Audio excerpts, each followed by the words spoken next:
పరిశుద్ధ గ్రంథం నుంచి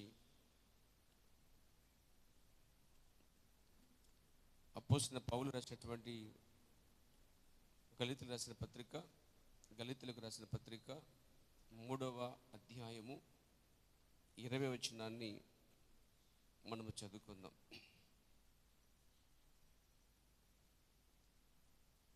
అంటే 19వ వచనం చూడండి, చివరి భాగం నుంచి అక్కడ 19 చదువుదాం పూర్తిగా.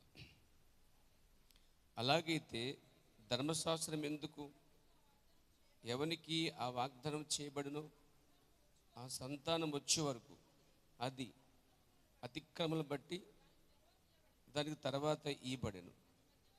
అది మధ్యవర్తి చేత దేవదూతల ద్వారా నియమింపబడెను. మధ్యవర్తి ఒకనికి మధ్యవర్తి కాడు కానీ దేవుడొక్కడే. దేవుడి వాక్యం దీవించునుగాక. ఇంకొక వాక్యాన్ని కూడా మనం చదువుదాం. 1 తిమోతి రాసిన పత్రిక 2వ అధ్యాయము 1 తిమోతి రాసిన పత్రిక 2వ అధ్యాయము 5వ వచనాన్ని కూడా చదువుకుందాం. చూడండి,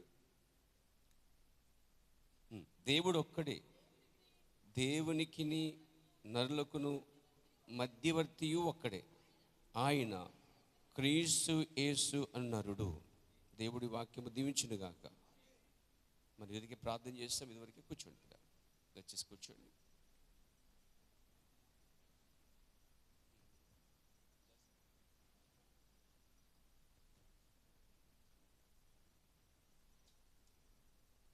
ప్రభునామమున మహిమ కలుగుగాక.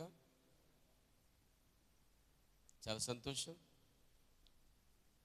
ఈ వారం అంతా దేవుడు మనల్ని కాచి కాపాడేందుకు దేవునికి మహిమ కలుగుగాక. హల్లెలూయా. మరి చిన్న సంఘం, చిన్న మంద భయపడుకోడని చెప్పిన దేవునికి వాక్యం సరిపోయిన సంఘం. అయితే దేవుడు ఈ సంఘానికి బలమైన వాక్యం అయితే ఇచ్చాడండి.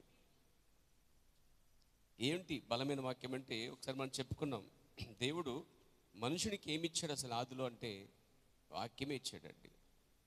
ఆదిలో దేవుడు మనుషునికి ఏమి ఇచ్చాడంటే ఆయన వాక్యాన్ని ఇచ్చాడండి. ఆయన వాక్యముతో ఆ మొదటి ఆదాము మనుషుడు ఆ వాక్యాన్ని తిని, ఆ మాటలు విని వాటి ప్రకారంగా జీవించడానికైతే దేవుడు ఇచ్చాడండి. ఆయన నిన్న నేడు నిరంతరం ఉన్నాడు. పాత నిబంధనలో చేసిన ఏ కార్యాలు అయితే ఉన్నాయో ఆ కార్యాలే కొత్త నిబంధనలో చేసినటువంటి దేవుడు. చూడండి, పాత నిబంధనలో ఇశ్రాయేల్ ప్రజల్ని ఐగుప్తు నుంచి విడిపించిన దేవుడు ఈరోజు మనల్ని ఆత్మీయంగా లోకమని ఐగుప్తు నుంచి విడిపించినటువంటి దేవుడు. ఇశ్రాయేల్ వారికి దేవుడు మేఘస్తంభమును అగ్నిస్తంభమును ఇచ్చినటువంటి దేవుడు. అంతేగా ధర్మశాస్త్రం ఇచ్చినటువంటి దేవుడు. వారి విధులు బోధించబడి, ఆజ్ఞలు బోధించబడి ఎలా నడుచుకోవాలో చెప్పడానికి దేవుడు కొండకు పిలిచి కొండ మీదించి మోషేకి ధర్మశాస్త్రం ఇచ్చేటువంటి వాడు. అంటే ప్రజలు ఆ ధర్మశాస్త్రము విని వాటి ప్రకారంగా జీవితాలు మార్చుకోవడానికి ఇవ్వబడ్డాయండి. ఆ ధర్మశాస్త్రము మోషే ద్వారా దేవుడు ప్రజలకు అనుగ్రహించాడండి. దేవునికి స్తోత్రము కలుగాక. ఆ ధర్మశాస్త్రము ఒక రోజున యజ్రా శాస్త్రి లేక శాస్త్రి అయిన యజ్రా ఒక చెక్క మీద నిలబడి, తన ఎత్తు స్థలంలో నిలబడి వాక్యం చెబుతుంటే సమాజం కింద స్త్రీ పురుషులు కూడా వాళ్ళంతా నిలబడి ఉదయం నుంచి సాయంత్రం వరకు కూడా ఆ వాక్యం చదువుతుండగా వారు విన్నారటండి. అది వారికి ఉపయోగపడింది. అంటే దేవుడు ప్రజల్ని ఎలాగైతే విడిపించాడో మనల్ని విడిపించాడు. ఎలాగైతే ఒక ప్రవక్తను పంపాడో ఆయన వాక్యం కొరకు సమయం వచ్చినప్పుడు ప్రవక్తను పంపుతూ వచ్చాడు. అది ఎప్పుడు మానుకోలేదండి. ఆయన ఏ తరములో ఏ యుగములో కూడా దేవుడు ఆ విధానాన్ని మార్చుకోలేదు. ఆయన మోషేని పంపాడు, ఆమె చెప్తారా, ఆయన నోవాహును పంపించాడు, ఆయన ఏలీని పంపించాడు, ఎలీషాను పంపించాడు, మీకాని పంపించాడు, యెహెజ్కేలుని పంపించాడు, జకర్యాని పంపించాడు. ఆఖరి కొత్త నిబంధనలో బాప్తిమిచ్చి యోహాను కూడా ప్రవక్తగా పంపబడ్డాడు. ఆ తర్వాత పౌలు పంపబడ్డాడు ప్రవక్తగా. దేవునికి స్తోత్రం కలుగాక. ఈ చరిత్ర మనం కొట్టివేయలేము. అంటే దేవుడు ప్రజలను విడిపించడమే కాదు, నడిపించడానికి కూడా, బోధించడానికి కూడా ధర్మశాస్త్రము ఒక ప్రవక్త మోషేని ఇచ్చినట్టుగానే ఈ తరము కూడా అట్లనే ఉంటుంది, మారదు. Praise the lord. అందుకే నిన్న నేడు ఏకరీతిలో దేవుడు అండి. ఆయన పాత నిబంధనలో ఏ కార్యాలు చేశాడో కొత్త నిబంధనలో అవే కార్యాలు చేసే దేవుడు. మార్పు లేని దేవుడట ఆయన. ప్రభు నామమున మహిమ కలుగాక. కాబట్టి మనం విడిపించబడ్డాం, మనకి ఒక ప్రవక్త ఇవ్వబడుతున్నాడు, మనకు వాక్యం ఇవ్వబడుతుంది. అంతేకాదు పాత నిబంధనలో వారికి ఒక గొర్రెపిల్ల ఇవ్వబడిందండి. ఈరోజు ఆ గొర్రెపిల్ల ప్రభువుని యేసుక్రీస్తు అయి ఉన్నాడు. ఆ రక్తం కింద ఉంటేనే వారికి భద్రత. ఈరోజు గొర్రెపిల్లకి రక్తం అనగా బైబిల్ ప్రకారంగా ఈరోజు ఆ రక్తం అనేది దేవుడు ఒక చోట దాచిపెట్టాడు. తెలుసా మీకు? కలవరి కొండపైన కాని రక్తం అంతా కూడా ఎప్పుడో ఎండిపోయింది, ఎప్పుడో గతించిపోయింది. పేర ఏమంటారు? రక్తములో మనం ఎలా కడగబడతాం, ఏ విధంగా ఆ రక్తాన్ని దేవుడు ఎక్కడ పెట్టాడు తెలుసా మీకు? అపోస్తలుల కార్యముల గ్రంథము 4:12 ఉందంటండి. ఆ రక్తం అపోస్తలుల కార్యముల గ్రంథము 4:12 ఉన్నది. చదవమ్మా. మరి ఎవరి వలన రక్షణ కలగదు, ఈ నామమునే మనం రక్షణ. ఇప్పుడు ఎవరి మనిషి నామంలో రక్షణ కలగదు, కానీ ఈ నామములో రక్షణ పొందవలను. కానీ ఆకాశం కింద ఏ మనుష్య నామంలో రక్షణ ఉండదని చెప్పుకొచ్చాడు. ఇక్కడ ఈ నామమని పర్టికులర్గా ఎందుకు చెప్పాడంటే, అక్కడ గుడ్డివాడు స్వతపరచబడ్డాడు. గుడ్డివాడిని ఎలా బాగు చేశారు, ఎవరు బాగు చేశారని పిలిచారు. వాళ్ళు వచ్చారు సేవకులు. అప్పుడు పేతురు యోహాను అంటున్నారు, మా చేతుల వల్ల ఏం లేదు, వీడు స్వస్థపరచబడింది మేము ప్రార్థన చేస్తాము, కానీ స్వస్థపరిచింది మేమైతే కాదు, యోహాను పేతురు అని మేము కాదు, కానీ స్వస్థపరిచేవాడు మీరు సిలివేసి చంపేసి పాతి పెట్టబడిన తిరిగి లేచినటువంటి నజరేయుడైన యేసుక్రీస్తు అనే నామములో వీడు స్వస్థపరచబడ్డాడని చెప్పారు. ఈ నామము వలనే రక్షణ అని చెప్పి పర్టికులర్గా చెప్పుకొచ్చాడు. ఆ నామము అపోస్తలుల కార్యముల గ్రంథము 2:38 దాచాడు దేవుడు అండి. అక్కడ ఉంది రక్తం. సిలువేయబడిన తర్వాత ఇశ్రాయేలు ప్రజల మధ్య సువార్త ప్రకటించబడినప్పుడు పేతురు దాన్ని బోధిస్తున్నప్పుడు ఆ రక్తం ఎక్కడుందో చూపించాడండి. మీరు మారు మనసు పొంది చూడండి, రక్తము దేని సాదృశ్యం? పాప క్షమాపణకు సాదృశ్యం అండి. Praise the lord. పాత నిబంధనలో గొర్రె పిల్ల రక్తము కింద వారు భద్ర చేయబడ్డారు. గొర్రె పిల్ల రక్తం ఉంటేనే దేవుడు వారిని జ్ఞాపం చేసుకుని క్షమించేవాడు తాత్కాలికంగా. అది కూడా ఎడ్ల యొక్కయు మేకల యొక్క గొర్రెల రక్తం కింద వాళ్ళు పాపాలు కప్పబడ్డాయి పాత నిబంధనలో. ఇప్పుడు రక్తం ఎక్కడుందంటే పాప క్షమాపణ. బైబిల్ చెప్తుంది, ఎబ్రీ పత్రికలు మీరు చూసినట్లయితే రక్తము చిందించబడకుండా పాప క్షమాపణ కలగదు అని. అది కూడా మీకు చూపించని కోరుతున్నాను. దాన్ని అట్లా పెట్టి ఆధారం కొద్దాం, వాక్య ఆధారం కొద్దాం. ప్రభు నామని మహిమ కలుగును గాక. ఎబ్రీయులకు రాసిన పత్రిక, దేవునికి స్తోత్రం, 9వ అధ్యాయము 22వ వచనం చదవండమ్మా. మరియు చూడండి, ధర్మశాస్త్ర ప్రకారము అంటే ధర్మశాస్త్ర ప్రకారం ఏమిటి? ధర్మశాస్త్ర ప్రకారముగా వస్తువులు పరిశుద్ధపరచబడాలంటే సమస్త వస్తువులు రక్తము చేత శుద్ధి చేయబడినవనియు రక్తము చిందించబడకుండా పాప క్షమాపణ కలగదనియు సామాన్యముగా చెప్పవచ్చును అన్నాడు. దేవునికి స్తోత్రం కలగాక. అలాగే 21 చూడండి. అదే విధముగా గుడారం మీదను సేవా పాత్రలన్నిటి మీదను ఆ రక్తము ప్రోక్షించెను. మరియు ధర్మశాస్త్ర ప్రకారము సమస్త వస్తువులు రక్తము చేత శుద్ధి చేయబడినయు రక్తం చిందించబడకుండా పాపక్షమణ కలగదనియు సామాన్యంగా చెప్పవచ్చును అన్నాడు. అంటే రక్తం చిందించబడితేనే గుడారం మాత్రమే కాదు, గుడారము లోపడినటువంటి సేవా పాత్రలన్నీ రక్తం చేత పవిత్రపరచబడుతున్నాయి, అంటే శుద్ధి చేయబడుతున్నాయి. అంటే రక్తము చిందిస్తేనే పాపక్షమాపణ.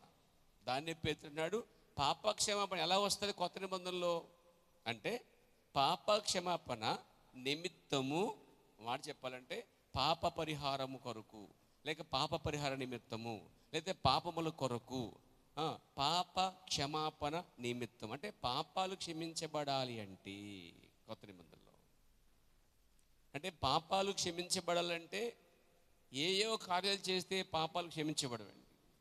ఈరోజు చాలామంది పాపాలు క్షమించుకోవడానికి ఎక్కడి నుంచి, కాశ్మీర్ నుంచి కన్యాకుమారి దాకా యాత్రలు చేస్తున్నారు.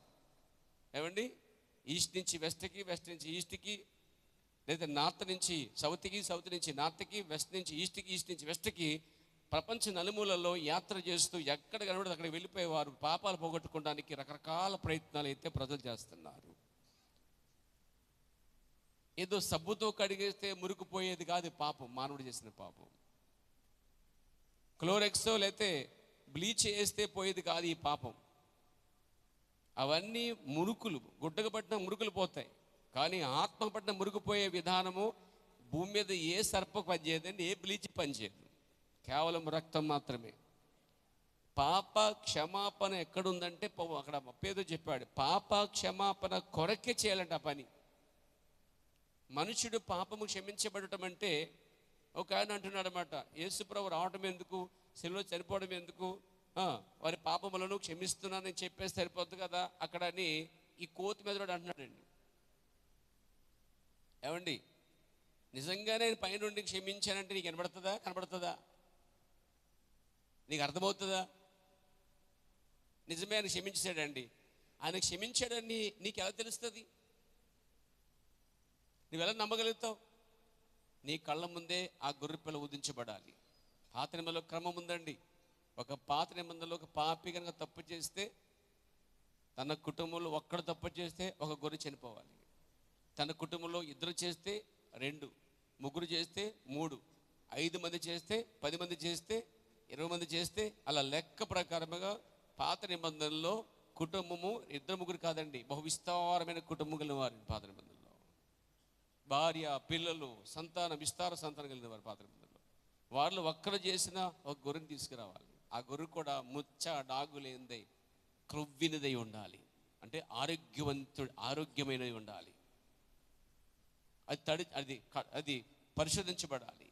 మచ్చ, గుడ్డు, లేకపోతే కాలు కుంటుతనం, రోగం లేనిది ఆరోగ్యవంతుడి క్రొవ్విన అండి గొర్రె పిల్లను తీసుకురావాలి. ఏడాది గొర్రె పిల్లను తీసుకురావాలి.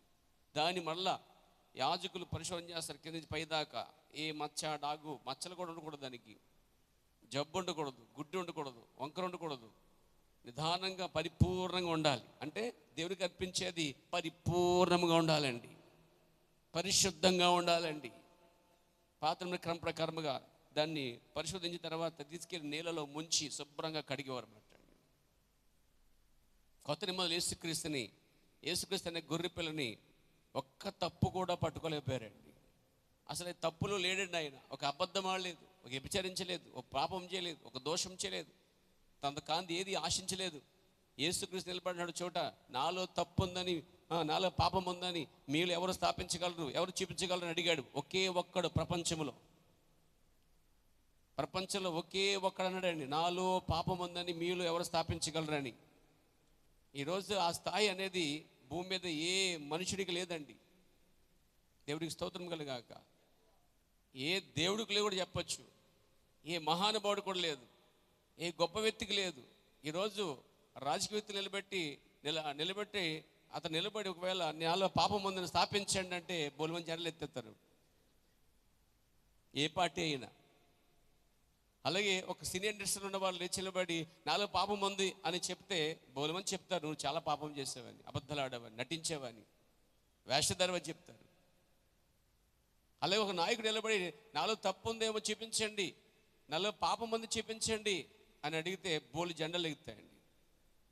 అలా మీరు ప్రపంచంలో ఏ నాయకుడైనా, ఏ వ్యక్తినైనా, ఏ మహానుభావుడైనా, గొప్ప వ్యక్తులైనా, సామంతులైనా, శాస్త్రవేత్తలైనా, యాక్టర్ అయినా, డాక్టర్ అయినా, ఎవరైనా సరే ఇలా నిలబడి నాలో పాపం ఉందని స్థాపించండి అనగలడేమో చూడండి. అనలేము అసలు. కానీ ప్రపంచమంతట్లో ఒకే ఒక్క వ్యక్తి నిలబడ్డాడు, నాలో పాపం ఉందని మీరు ఎవరు స్థాపించగలరు అన్నాడు. ఆయన ప్రభువైన యేసుక్రీస్తు అండి. అది ఆయన ఒక్కడికి తగ్గింది. మిగతా వాళ్ళందరూ తప్పులు ఉన్నాయండి, ఎక్కడో చోట తప్పులు ఉన్నాయి. మీరు ఏ చరిత్ర తీసుకోండి, ఏ విధంగా తీసుకున్నా సరే, ఎవరిని తీసుకున్నా సరే, చరిత్రలో దేవుళ్ళుగా పిలబడిన వారు తీసుకున్నా, దేవతలుగా పిలబడిన వారు తీసుకున్నా, గొప్ప వ్యక్తులుగా పిలబడి తెలుసుకున్నా, మహాజ్ఞానులుగా తెలుసుకున్న ఏ వ్యక్తి అయినా సరే పాపియే. జన్మతో సహా పాపి అని మానవుడికి సహజంగా తెలుసు. దేవుని స్తోత్రం కలిగాక. కాబట్టి పాత నిబంధనలో పాపం చేసిన వ్యక్తి గొర్రెపిల్లని తీసుకొస్తాడు, ముందు పరిశోధిస్తారు, తర్వాత కడుగుతారు. నాతో ఉన్నారా? ఇది పరిశుద్ధమై ఉన్నది చెప్పాలి. యేసుక్రీస్తుని పరిశోధించినప్పుడు అంటాడు పిలాతు, ఈయనలో ఏ తప్పు లేదు అన్నాడా లేదా? నిజమే కాదు? అది ఉందా లేఖనంలో? చూడండి, యోహాను సువార్తలో ఉందన్నమాట. 19వ అధ్యాయంకి వచ్చేసేయండి. 19వ అధ్యాయంకి వచ్చేసేయండి. దేవునికి స్తోత్రం. 6వ వచనం, 5-6 వచనం చూడండి. ఆ ముళ్ళ కిరీటమును ఊదా రంగు వస్త్రము ధరించిన వాడే యేసు, పర్టికులర్గా చెప్పబడింది యేసు, వెలుపలికి రాగా పిలాతు, ఇదిగో ఈ మనుష్యుడు అని వారితో చెప్పాను.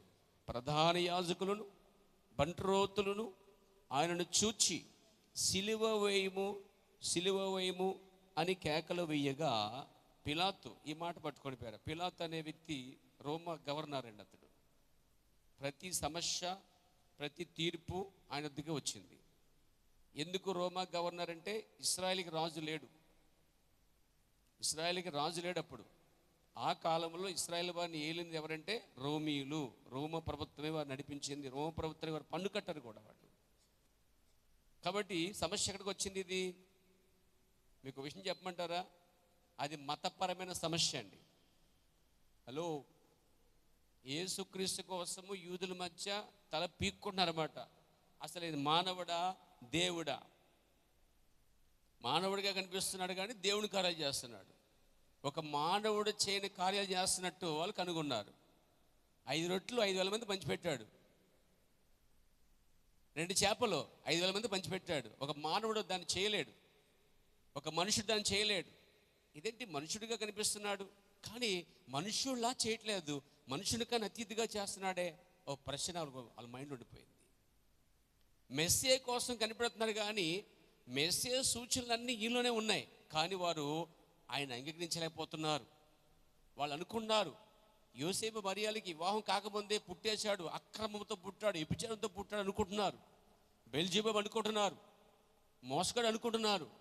కానీ ఆ పక్కన ఆయన్ని ఏ తప్పు పెట్టుకోలేకపోతున్నారు. 33 సంవత్సరాల వారి మధ్య నిలబడిన వాడు ప్రభువైన యేసుక్రీస్తు. 33 సంవత్సరాల వారి మధ్య నిలబడినప్పుడు ఒక్క తప్పు కూడా పెట్టుకోలేకపోయారు. ఆయన్ని వెతికారు, ఆయన్ని భూతద్దం పెట్టి చూశారు చాలా సందర్భాల్లో, ఎక్కడ ఆయన వారికి కనిపించటం లేదు. అందుకే ఆయన చాలా సందర్భాల్లో చాలా కార్యాల్లో పట్టుకోవడం ప్రయత్నం చేశారు. విశ్రాంతి దినమున ఏ పని చేయకూడదు కదా అని చూశారు. ఆయన పని చేశాడు. కుంటువాడిని నేను పరిపెత్తుకుని వెళ్ళిపోమని చెప్పాడు. దాన్ని పట్టుకుని విశ్రాంతి దినమున ఏ పని చేయకూడదు అని ఉంది కదా ధర్మశాస్త్రంలో, నువ్వెందుకు చేసావు అని తప్పు పట్ట ప్రయత్నం చేశారు. ఆయన అన్నాడు, 2 విషయాలు చెప్పాడు వారికి. విశ్రాంతి దినమున గొర్రె ఎడ్డ గనక గోతులో పడిపోతే మీరు తీయరా?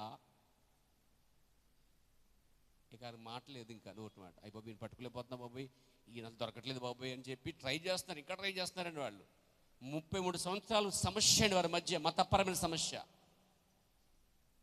ఇంకో మాట చెప్పాడు ఆయన, విశ్రాంతి దినం అనేది శనివారం వస్తుంది వారికి. నాతో ఉన్నారా? ఇంకో మాట చెప్పాడు ఆయన, మరి మీ పిల్లలు పుట్టినప్పుడు ధర్మశాస్త్ర ప్రకారముగా పాత నిబంధనలో 8వ రోజున మగవారికి సున్నతి చేయించాలని ఆజ్ఞ ఇవ్వబడింది. కరెక్ట్గా గర్భిణీ స్త్రీలు అప్పుడే కంటారా? దాన్ని దాటి కంటారండి? లెక్క ప్రకారంగా వారికి అంటండి చాలా సందర్భాల్లో శనివారం రోజుకి 8వ రోజు వచ్చిందంట వాళ్ళకి. వాక్యం ఏం చెప్తుంది? 8వ రోజున సున్నతి చేయాలని చెప్తుంది. సమస్య ఎక్కడ వచ్చేది? ఇక్కడ సరిగ్గా విశ్రాంతి దినమునే సున్నతి చేయాలి. 8వ రోజున చేయాలంటే కరెక్ట్గా కొన్ని సందర్భాల్లో వారి పుట్టిన పిల్లలు లెక్క ప్రకారంగా విశ్రాంతి దినమే వచ్చింది. అప్పుడు వారు ఏం చేశారంటే తమ పిల్లలకి, మగపిల్లలకి సున్నతి చేశారు విశ్రాంతి దినమున. అప్పుడు అన్నాడు, మరి మీరు చేయలేదా అని అడిగాడు. అయ్యి బాబోయ్, ఈయనకి ఏ సమాధానము చెప్పలేం బాబోయ్. ఆయన చెప్పే ఆ ప్రసంగంలో కానీ, ఆయన ధోరణిలో కానీ, ఆయన వాక్యంలో కానీ, ఆయన కార్యంలో కానీ శాస్త్రులు, పరిసయ్యులు, సద్దుకీయులు 3 సంవత్సరాలు వడకట్టారండి, అయినా ఏది కనిపించలే. ఇక సమస్య ఈయన ఎలాగైనా సరే ఇందులో ఉందో తప్పు పట్టైనా సరే పట్టేసి ఈయన్ని తీసుకెళ్ళి చంపేయాలి, తీసేయాలి. మాకు చాలా ఎలా ఉన్నంటే ఆటంకంగా ఉన్నాడు, చాలా ఇబ్బందిగా ఉన్నాడు. అసలు వచ్చిందే వారి కోసమని వారు గుర్తించలేదండి. సమస్య ఏంటంటే ఆయన పట్టుకున్నారు రాత్రి, అది కూడా పకడబందీగా కప్పడముతో డబ్బులతో ఒకడికి ఏరేశారు. ఆ గుంపులో ఉన్నడికి ఏరేశారు. వాడేమి ఇస్కరియోదా, సంఘాన్ని దేవుని నమ్మేసే రకం. సంఘాన్ని దేవుని కాపాడవలసినటువంటి కొంతమంది ఉంటారు, వాళ్ళ కొరకు దేవుడు నడిపారా. సరే వాడు క్రీస్తుని నమ్మేశాడు 30 నాణ్యములకి, వెండి నాణ్యములకి. ఆ రాత్రి పట్టుకున్నారు, తీసుకొచ్చారు. సమస్య ఏంటంటే ఇతను ఏం చేశాడంటే విశ్రాంతి దినమని అది చేశాడు, ఇది చేశాడు, దేవుడు అని చెప్పుకుంటున్నాడు. దేవుడు కాదు, రకరకాలు చెప్పుకుంటున్నారండి ఆయన మీద.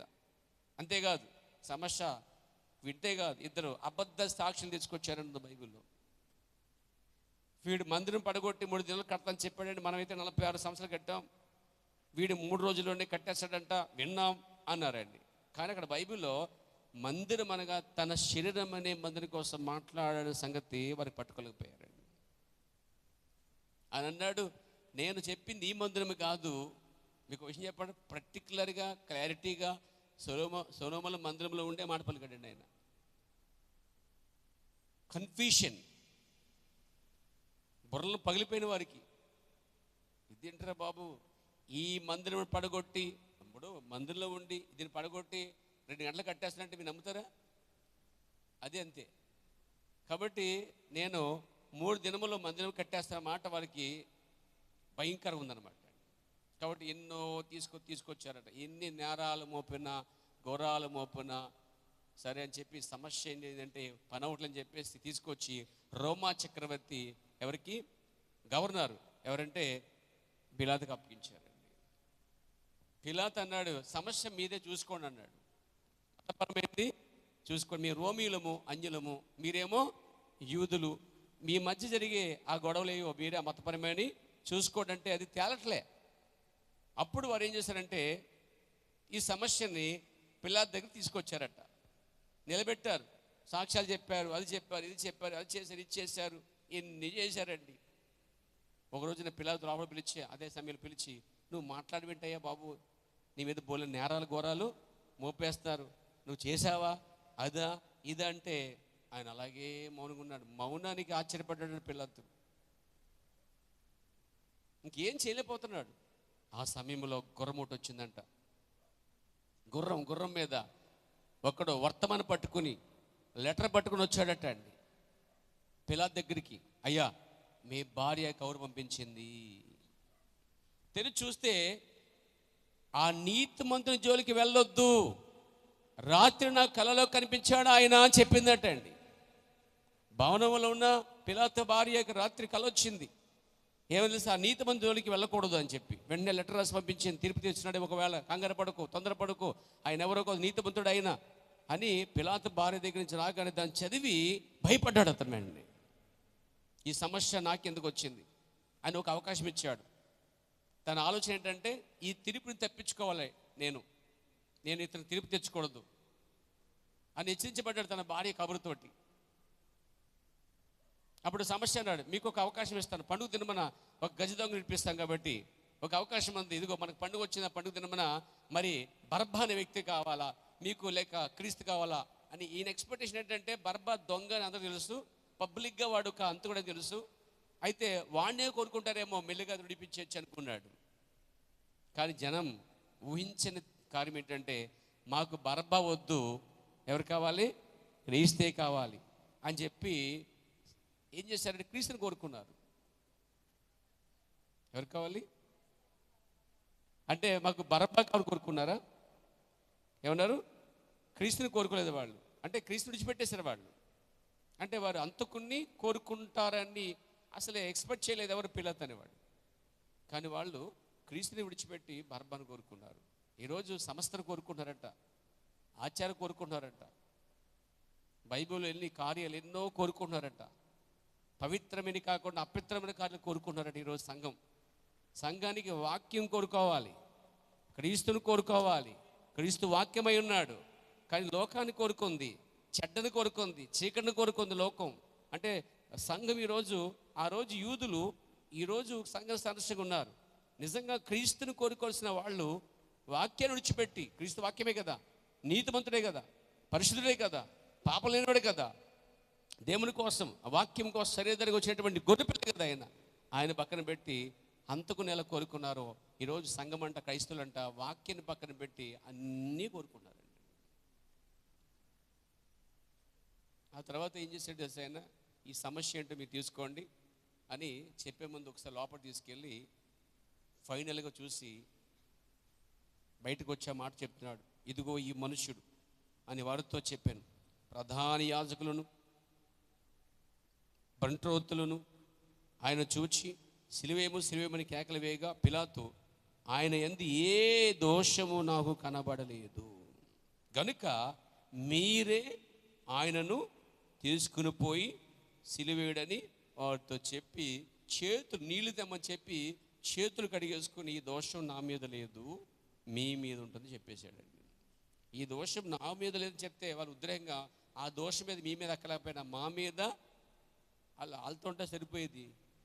వాళ్ళతో అనుకోండి మా పిల్లలను కూడా యాడ్ చేశారండి వాళ్ళు. ఆ దోషం వాళ్ళతో పోయి ఉండేది, కానీ వాళ్ళు ఉద్రేకంతో ఎమోషన్లో వావర్ థింక్లు ఏం చేయారంటే మా మీద, మా పిల్లల మీద, ఇంకా మన మీద మున్మల అనలేదండి. ఇంకో మాట చెప్పినా అంజలి మీద కూడా పెట్టలేదు. సంతోషం, మనం బతికాం, దేవునికి స్తోత్రం కలిగా. ఏమో ఉద్రేకంలో మా మీద, మా పిల్లల మీద, ప్రపంచం అంతా మనుషుల మీద అని చెప్పి అనుకోండి, అయిపోయింది అక్కడ చరిత్ర. కానీ దేవుడు మహాకృప చేత దేవుడు మనల్ని జ్ఞాపం చేసుకున్నాడు. దేవునికి మహిమ కలిగాక ఎప్పుడైతే మా మీద, మా పిల్లల మీద అన్నారో, క్రీస్తు చనిపోయిన తర్వాత 70 సంవత్సరంలో టైటస్ అనే వాడి వ్యక్తి శుక్రవారం రాత్రి లోపలికి ప్రవేశించి గేట్లు మూసి కోత కోసాడటండి అతడు. ఆ రోజు యెరూషలేము యొక్క వీధుల గుండా రక్తం ప్రవహించిందండి. మిగిలిన వారు పారిపోయారు, వారే ప్రపంచమంతా పారిపోయారండి. ఈరోజు ఇశ్రాయేల్ ప్రజలు ఇండియా దేశంలో ఉన్నారు, అమెరికాలో ఉన్నారు, ప్రపంచ దేశాలు అక్కడక్కడ చెదిరిపోయారండి. ఐగిప్తులో ఉన్నారు, మన ఆంధ్రాలో కూడా ఉన్నారు. వాళ్ళు ప్రపంచం చెదిరిపోయారండి, ప్రాణాలు చేతి పట్టుకుని. ఇశ్రాయేల్ అందరూ ప్రపంచమంతా చెదిరిపోతే ఆ దేశాలను అన్యులు ఆక్రమించారండి. అప్పుడే టైటస్ అనే వ్యక్తి వచ్చి సొలొమోను కట్టిన మందిరాన్ని దేవుడు సొలొమోను కాలంలో పోగొట్టేశాడు. నెబుకద్నెజరు కాలంలో, తెలుసా మీకు ఆ విషయం?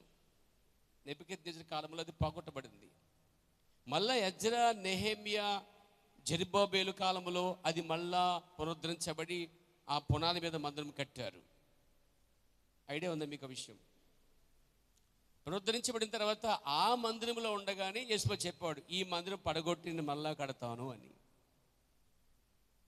ఆ మందిరంలో యేసుక్రీస్తు దినాలు వారు ఆరాధనగలుగుతారు. యెరూషలేము మందిరం అదేనండి, కొత్త నిబంధనలో.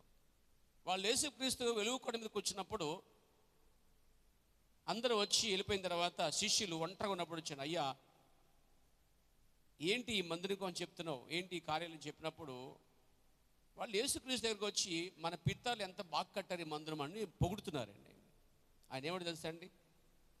రాయి మీద రాతి ఉండదు, ఇది పడగొట్టబడదని చెప్పి ప్రవచించాడు యేసుక్రీస్తు వారు. అంటే ఈ మందిరము రాయి మీద రాయి ఉండదంటే పడగొట్టబడద్దని చెప్పాడు. వారికి అర్థం కాలే, కానీ ఆయన ప్రవచించాడు. ఎప్పుడో తెలియదు, బట్ ఆయన ప్రవచించేశాడు. అసలు ఈ మందిరం ఉండదు, పడగొట్టబడద్దని చెప్పాలి ఇండైరెక్ట్ అనమాట. కానీ ఏం చెప్పండి, ఈ మందిరం చూస్తున్నారే, ఇది రాయి మీద రాయి నిలబడని కాలం వచ్చును అని చెప్పాడు అండి. వాళ్ళు లైట్గా తీసుకున్నారు, పెద్దగా పట్టించుకోలేదండి. తర్వాత సమస్య వచ్చింది, పిల్లల దగ్గర తీసుకొచ్చారు. పిల్లలు వచ్చిన తర్వాత సమస్య వాళ్ళ ప్రేమ చేసుకున్నారు. క్రీస్తు చనిపోయాడు, పాతి పెట్టబడ్డాడు, తిరిగి లేచాడు. పెంతెకొస్తు దినమున బయలుపరుచుకున్నాడు. చిన్న వధువుని, చిన్న సంఘాన్ని ఏర్పరచుకుని పరిచయం వెళ్తూ ఉంది. కొన్ని రోజుల తర్వాత మీరు చూసినట్లయితే సడన్గా వారి మధ్యకి టైటస్ అనే కాలం, అంటే మొదటి శతాబ్దంలోనే 70 సంవత్సరంలో వచ్చేసాడు, చంపాడు. పారిపోయారు వాళ్ళు, ప్రపంచమంతా పారిపోయిన వీళ్ళందరూ కూడా ఎప్పుడైతే పారిపోయారో అక్కడ మందిరం లేదు వారికి. అక్కడ ఇక మందిరం పతనం. ఈ టైటస్ అనే వ్యక్తి ఆ రెండోసారి కట్టిన మందిరాన్ని పూర్తిగా పడగొట్టి మొత్తం పేల్చి లోపల ఉన్న బంగారాన్ని మొత్తం పట్టుకుపోయాడు. మందిరం లేదు వారికి. టైటస్ అనే వ్యక్తి వచ్చడం ద్వారా ఇశ్రాయేల్ అందరూ తమ స్వదేశం నుంచి బయటికి వెళ్ళిపోయారండి. చాలా మట్టుకు బయటికి వెళ్ళిపోయారు. అన్యులు వచ్చి దాన్ని ఆక్రమించారు. మళ్ళా రకరకాల ప్రజలు వచ్చి ఆక్రమించారు. ఆ టైంలో మరి ఫిలిస్తీన్లు పాలస్తీన్ల సంబంధం కూడా వచ్చేసి ఎక్కడైతే ఆ ఏడుపుల గోడ ఉంది ఇప్పుడు ప్రెసిడెంట్, దాని పక్కనే ఓమర్ మసీద్ ఒకటి కట్టేశారు వాళ్ళు. ఇప్పుడు మీకు యెరూషలేము కనిపించే ఎర్రని ఆ బంగారు యొక్క టవర్ ఏదైతే ఉందో అది ఓమర్ మసీద్ అండి. అది అదే స్థలంలో వారు కట్టారు దాన్ని. ఆ రోజు మొదలుకొని ఇశ్రాయేల్ అందరూ ప్రపంచంలో ఉన్న వాళ్ళందరూ 1946-47 సంవత్సరంలో మన ఇండియాకి స్వాతంత్రం వచ్చేటువంటి వెనక ముందు సమయంలో వారు మళ్ళా ప్రపంచమంతా ఉన్న వారందరూ కూడా 19వ శతాబ్దంలో తమ దేశానికి వచ్చేసారండి. వారికి ఒక కరెన్సీ వచ్చింది, ఒక జెండా వచ్చింది, దావీదు నక్షత్రం అంటే అది. వారికి ఒక రాజు కార్యక్రమాలు వచ్చాయి. వాళ్ళకంటే ఎలక్షన్ స్టార్ట్ అయింది, వారికి ఒక ఆర్మీ స్టార్ట్ అయింది, కరెన్సీ స్టార్ట్ అయింది, వాళ్ళకి ఒక కంట్రీ ఏర్పడింది. వాళ్ళు ప్రపంచంలో చిన్న కంట్రీ, ప్రపంచంలో తక్కువ సంఖ్య, కానీ ప్రపంచానికి భయం కలిగించేటువంటి వారుగా అయిపోయారండి వాళ్ళు. వాళ్ళకు కూడా తెలివితేటలో జ్ఞానం, గొప్పతనం పైనుంచి దేవుడు వారికి అనుగ్రహించాడండి. ఒకసారి అడాల్ఫ్ హిట్లర్ వెళ్ళాడట ఇశ్రాయేల్ దేశంలో ఆ యొక్క షాపుకి. హిట్లర్కి యూదులంటే అస్సలు ఇష్టం లేదు. బద్ధ శత్రువండి హిట్లర్. ఎవరికి? యూదులకి. పాత నిబంధనలో ఎవరు గుర్తు రావాలి మీకు? ఫరోనా, ఇంకా హామాన్ మర్చిపోయారు మీరు. హామాన్ అనే వ్యక్తి యూదులకి శత్రువు అండి బైబిల్ చెప్తుంది. వాడు యూదులను చంపాలని ప్లాన్తో ఉన్నాడు పాత నిబంధనలో. సేమ్ 19వ శతాబ్దం తర్వాత, లేకపోతే ఆ యొక్క క్రీస్తు ఇశ్రాయేల్ అంతా తమ దేశకు వచ్చిన తర్వాత వారు స్థిరపడుతున్నారు, షాపులు పెట్టుకున్నారు, కార్యక్రమం చేస్తున్నారు, వారి చేతి పని అభివృద్ధి అవుతుంది. ఆ టైంలో వాడంటే ఇశ్రాయేల్ అంటే ఇష్టమైనటువంటి ఒకడు హిట్లర్ ఆ షాప్కి వెళ్ళి 2 టీ కప్పులు కావాలి అని అడిగాడు. వాళ్ళు తీసుకొచ్చి కప్పులు ఇచ్చారన్నమాట. 2 కప్పులు. కప్పి కాడ ఉంటుంది కదా, కాడ ఉంటుందా? నాకు ఈ కాడ కుడివైపు కాదు ఎడవైపు కావాలని అడిగాడండి. అలా తీసుకెళ్ళి ఆ కప్పులు తిప్పి, సార్ తీసుకోండి అన్నారండి. అందుకే మీరంటే నాకు ఇష్టం ఉండదు, మీరు ప్రపంచంలో చాలా తెలివైన వాళ్ళు మీరందరూ, మీరంటే నాకు అసహాయం అన్నాడు అంటాడు. ఎవడాడు? మన కాలానికి అహాబులు అంటాడు అన్నమాట అండి, హామల్ అంటే వాడు. అంత తెలివైన వాళ్ళు అండి. ఈరోజు ప్రపంచంలో ఎక్కువ శాతము ప్రపంచం నడిపించేది జ్ఞానయుక్తమైన శాస్త్రత్వం అంతా కూడా శాస్త్రులందరూ సకాన యూదులే ఉన్నారండి. ఏ పరికరం చేయాలన్నా, ఏ యుద్ధ ట్యాంక్ తయారు చేయాలన్నా, ఒక జెట్ తయారు చేయాలన్నా, ఒక మిషన్ తయారు చేయాలన్నా వారి తర్వాత ఎవరైనా సరే. ఈరోజు ప్రపంచమంతా గడగలాడేది ఇశ్రాయేల్ అనేటువంటి ప్రజల కొరకే. మీకు తెలుసా, చరిత్ర చెప్తున్నాను, ఇశ్రాయేల్ అనే భూమిని వశపరుచుకోవడానికి పాలస్తీను రాజులు చాలాసార్లు ట్రై చేశారండి. ఇరాన్, ఇరాక్, గాజా పరిసర ప్రాంతాలు, యోర్దాను, ఈ ప్రాంత అరబీలందరూ కూడా అది మాది అని ఏకమైపోయారండి. అరబీల మధ్యలో ఉందండి అది, చుట్టూ అరబీ కంట్రీస్ అండి. ఇంకా చెప్పనా, అది ప్రపంచ నడిబొడ్లో కూడా ఉంది. ఆ ప్రపంచం ఏది? ఇశ్రాయేల్ దేశం అనేది ప్రపంచ నడిబొడ్లో ఉందండి. కాబట్టి దాన్ని మాకు కావాలని ఇప్పటికీ పాలస్తీన్లు పోరాడుతూనే ఉన్నారు. తరతరాల నుంచి వస్తూనే ఉంది. రాజులు లేపేశాడు తప్ప దేవుడు, యుద్ధంలో గెలిపించాడు తప్ప ఆ భూమిని మాత్రం అన్యులకి దేవుడు అప్పగించలేదండి. దేవునికి స్తోత్రం కలగాలి. ఎలా పోరాడాలో, ఎలా గెలవాలో ప్రతి ఆలోచన, ప్రతి జ్ఞానం దేవుడు వారికి అనుగ్రహించారు తప్ప, యుద్ధం చేసి వారు గెలిచారు తప్ప, గెలిపనగా దేవుడే ఉన్నాడని ప్రపంచానికి తెలియదండి. ఇశ్రాయేల్ని కాపాడేవాడు కొనుకోడు, నిద్రపోడు. అంతేకాదు ఈరోజు ఈ రాత్రి ఈ సమయంలో కూడా తన ఇశ్రాయేలు వలె జీవించే క్రైస్తవ ప్రజలను అనగా అందరూ కాదు, నిజమైన క్రైస్తవుల్ని దేవుడు కాపాడక మానడు. క్రైస్తవులు అందరూ కాదండోయ్, నిజంగా క్రీస్తు వలె జీవించిన వారు అందరిని దేవుడు కాపాడటానికి వెనకన్నవాడండి ఆయన. కాబట్టి ఆ గొప్ప ప్రపంచమంతా చెదిరిపోయిన చరిత్ర అంతా కూడా ఇప్పుడు వారు స్థిరపరచబడ్డారు, బలపరచబడ్డారు. దేవునికి స్తోత్రం. దీవించబడ్డారు. దేవునికి మహిమ కలుగాక. వారు ఇంకా ఇప్పటికి కూడా మెస్సియా వస్తాడని ఎదురు చూస్తున్నారండి. వారు మెస్సియా వస్తాడని ఎదురు చూస్తూ ఉన్నారండి. ఎందుకు చెప్తాను ఈ మాట అంటే, వారికైనా పాప క్షమాపణ, అన్యులైన మనకైనా పాప క్షమాపణ. ఆకాశంగా మనుషుడిగా పుట్టిన ప్రతి మనిషికి పాప క్షమాపణ రక్తము చిందించడం ద్వారానే కలిగిద్ది. అందుకే రక్తం చిందించకుండా పాత నిబంధనలో ఏ వస్తువు పవిత్రపరచబడింది కాదు, పరిశుద్ధపరచబడింది కాదు.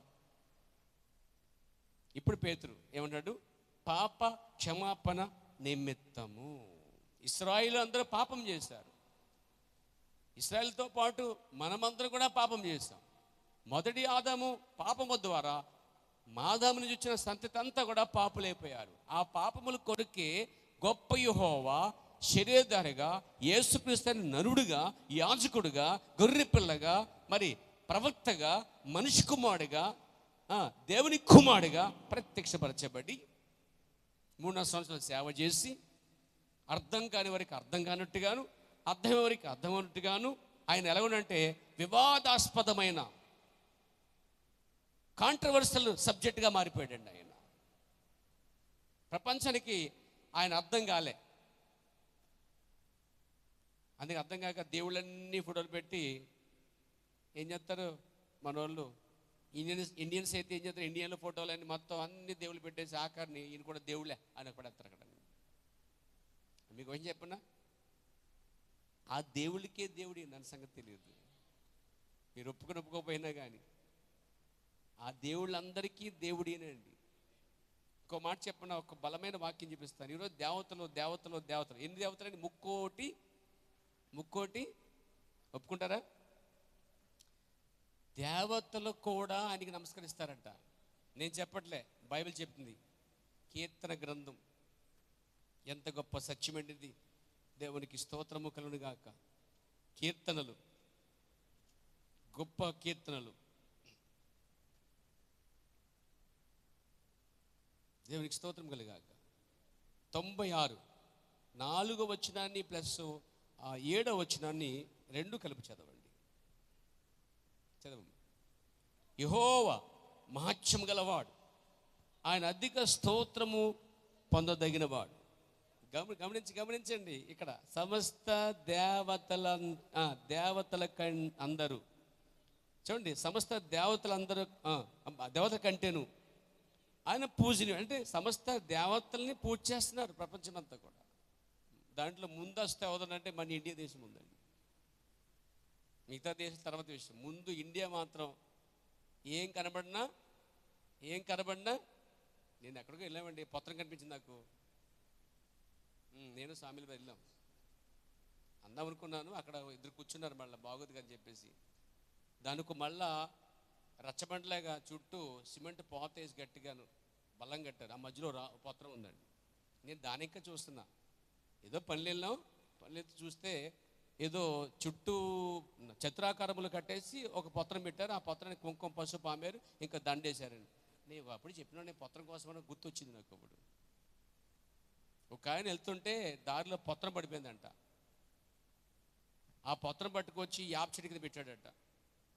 అయ్యి బాబు వెలిసిందండి యాప్ చెట్టు కింద చెప్పి దాని కుంకుమ పసుపు పామి అది పామి, ఇక అక్కడ అలాగలా గుడైపోయిందండి. ఏంటి పత్రం? మనం ఊరుకుంటామే పత్రం. దాని కళ్ళు ముక్కు నోరు ఏమీ లేదు, ఉన్న పలకదే ఉలకదు అన్నమాట. నేను విమర్శించలేదు, వాస్తవం చెప్తున్నానండి. విమర్శించే పని నాది కాదు, నిజం చెప్తున్నాను. బైబిల్ ఏం చెప్తుందో అదే చెప్తున్నాను. దేవునికి స్తోత్రం కలిగాక. అంటే పత్రం తీసుకొచ్చి పెడితే అది ఆరాధన అయిపోయింది. అలాగా నిన్న చూశానండి, అది పర్టికులర్గా చూశాను.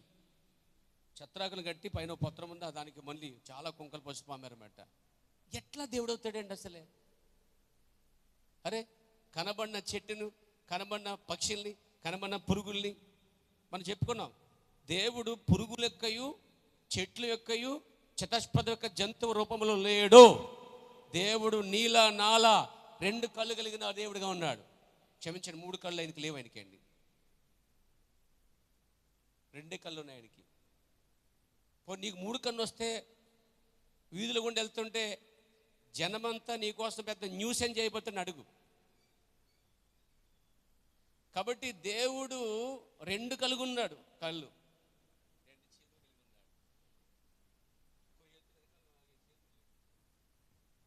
ఇదంతా కల్పన కథ. నా కుడి హస్తం అని చెప్పాడు బైబిల్లో. హస్తములు అనలే, నా కుడి హస్తం అన్నాడు. కాబట్టి ఆయనకి ఒకే తలకే ఉంది. నన్ను క్షమించండి, తప్పదు, ఒకే తలకే ఉంది. అరే ఆయన నీలా ఉన్నాడు సంగతి మనుషుడు మర్చిపోయి మనుషుడు ఆయన్ని రకరకాలుగా ఊహించుకుంటాడు. భయంకరుడుగా, రాక్షసుడిగా, తలకెలగలవాడుగా, ఉగ్రుడుగా చేస్తాడు. తెలుసా మీకు, దేవుడు నరరూపధారిగా వచ్చినటువంటి వాడు యేసుక్రీస్తేనండి. దేవుడే నరధారిగా వచ్చినటువంటి వాడు. ఆయన వచ్చిన నా తలకాయలతోనూ, నలకలతోనూ, చేతులతోనూ, పెద్ద భయంకరంతోనూ భయపెట్టేవాడు రాలేదు. చాలా సామాన్యుడిగా, మనలో ఒకటి వంటి వాడుగా, మధ్యవర్తిగా వచ్చిన వాడు ఆయనే. నేను ఆయన కోసం చెప్పబోతున్నాను ఉదయ కాలంలో పేర. నా సబ్జెక్ట్ ఆయన గురించి మాట్లాడుతున్నాను పేర.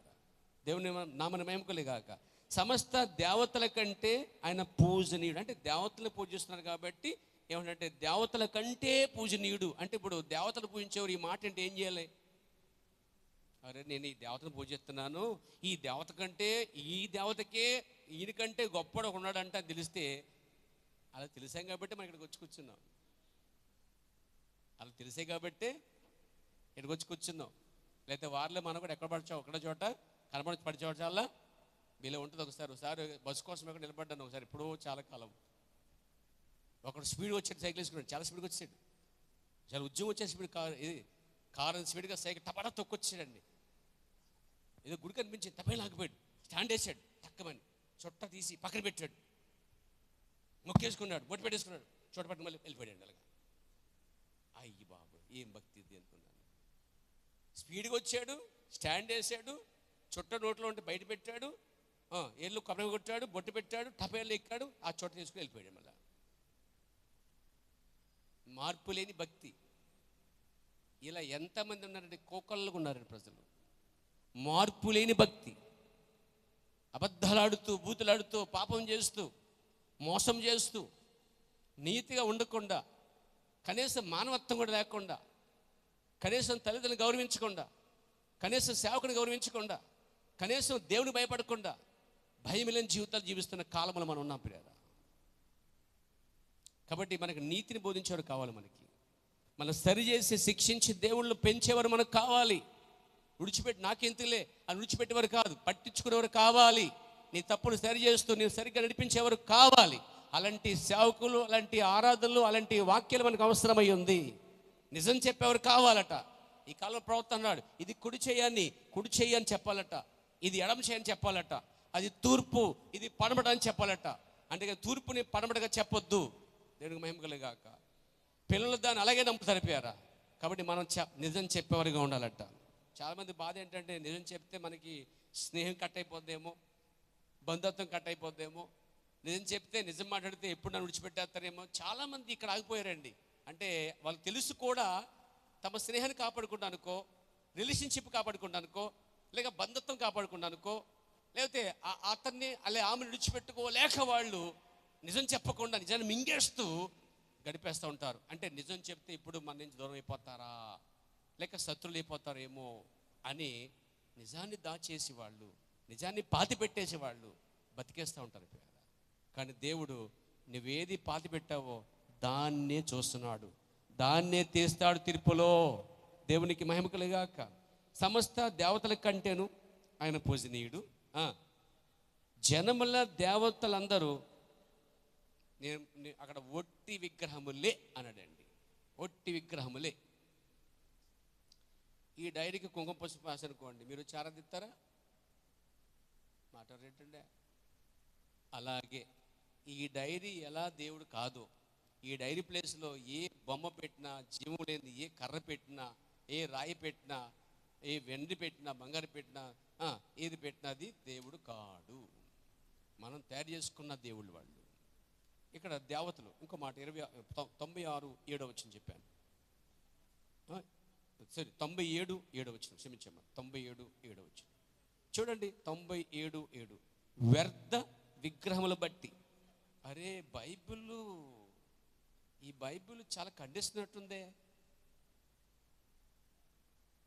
ఈ బైబిల్ ప్రజలు చేసే దానికి వ్యతిరేకంగా మాట్లాడుతున్నట్టుంది. నొట్టేంటి బోల్ట్ ఏంటి, నిజం ఇది ఖండిస్తుంది. వ్యర్థ విగ్రహములను బట్టి అంటే విగ్రహాలు వ్యర్థమని బైబిల్ చెప్తుందండి. అందుకే వాళ్ళు దీన్ని ద్వేషిస్తున్నారు. అందుకే విగ్రహాధికులు బైబిల్ని ద్వేషిస్తున్నారు.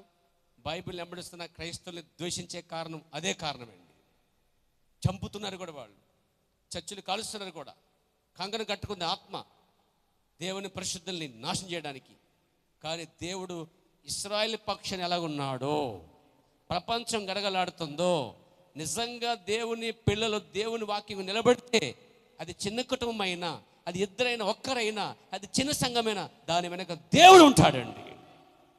వ్యర్థ విగ్రహములు బట్టి అతిశయపడుచు చెక్కిన ప్రతిమలను పూజించి వారందరూ. అయ్యి బాబోయ్, ఏమంటుంది బైబిల్? గణపరుస్తుంది అనుకున్నారు ఏమన్నా బైబిల్ వారిని? బెలి చేసావు, పెద్ద బొమ్మ పెట్టావు, అయ్యి బాబోయ్ ప్రపంచం ఎక్కడ లేదు, అది ఊళ్ళు ఎక్కడ లేదు, అసలు గ్రామంలో అంత లేదు, ఎంత గొప్ప, ఎంతమంది బోని పెట్టావు, ఎంతమందికి కొబ్బరికాయలు ఇచ్చావు, ఎంతమందికి కుంకుమ పామో, ఎంతమందికి జాతర చేసావు, ఎంతమంది చూసావు అని బైబిల్ ఒప్పుకుంటలే. సిగ్గుమాలోరు అంటుందండి బైబిల్. ఏమంటుందండి? పూజించువారు సిగ్గుపడుదురు. ఒక మాట చెప్పాలంటే, భవిష్యత్తులో ఈ విగ్రహాలను ఆరాధించే వాళ్ళందరూ ఏ దేవతకి, ఏ దేవుడికి భయపడి భక్తి చేస్తున్నారో, ఈ భక్తి పరులు పక్కన పెట్టండి. ఈ భక్తి పరులందరూ ఎవరినైతే ఆరాధించారో ఆ వ్యక్తులందరూ, ఆ దేవతలందరూ ఆయన ముందు నిలబడిపోతున్నారట. చూడండి, సకల దేవతలు ఆయనకు నమస్కారము చేయును. దేవునికి స్తోత్రం కలగాక. అరే, సకల దేవతలు ఎవరికి నమస్కారం చేస్తారు? మరి నమస్కారం చేసేవాళ్ళు వీటికి నమస్కారం చేస్తుంటే, ఈ నమస్కారం చేసే ఎవరైతే ఆ దేవతలకి దేవుడికి నమస్కారం చేస్తున్నారో ఆ దేవతలు అనబడిన వారు, దేవులుగా పిలువబడుతున్న వాళ్ళందరూ ఆయనకి నమస్కారం చేయబోతున్నారంటండి. ఇది సత్యం తెలుసుకున్న తర్వాత నేను వీళ్ళని భయపరిచేసి అసలు దేవుని వద్దకు వెళ్ళిపోనుకుంటున్నాను. నేను తప్పే ఉందండి. మీకు డాక్టర్ చోట ఉంటాడు. డాక్టర్ కంటే బిల్డప్ ఇచ్చేది ఎవరంటే మనకి ఎక్కువ? ఇంకెవరు? నరసమ్మ, ఇంకెవరు ఉంది?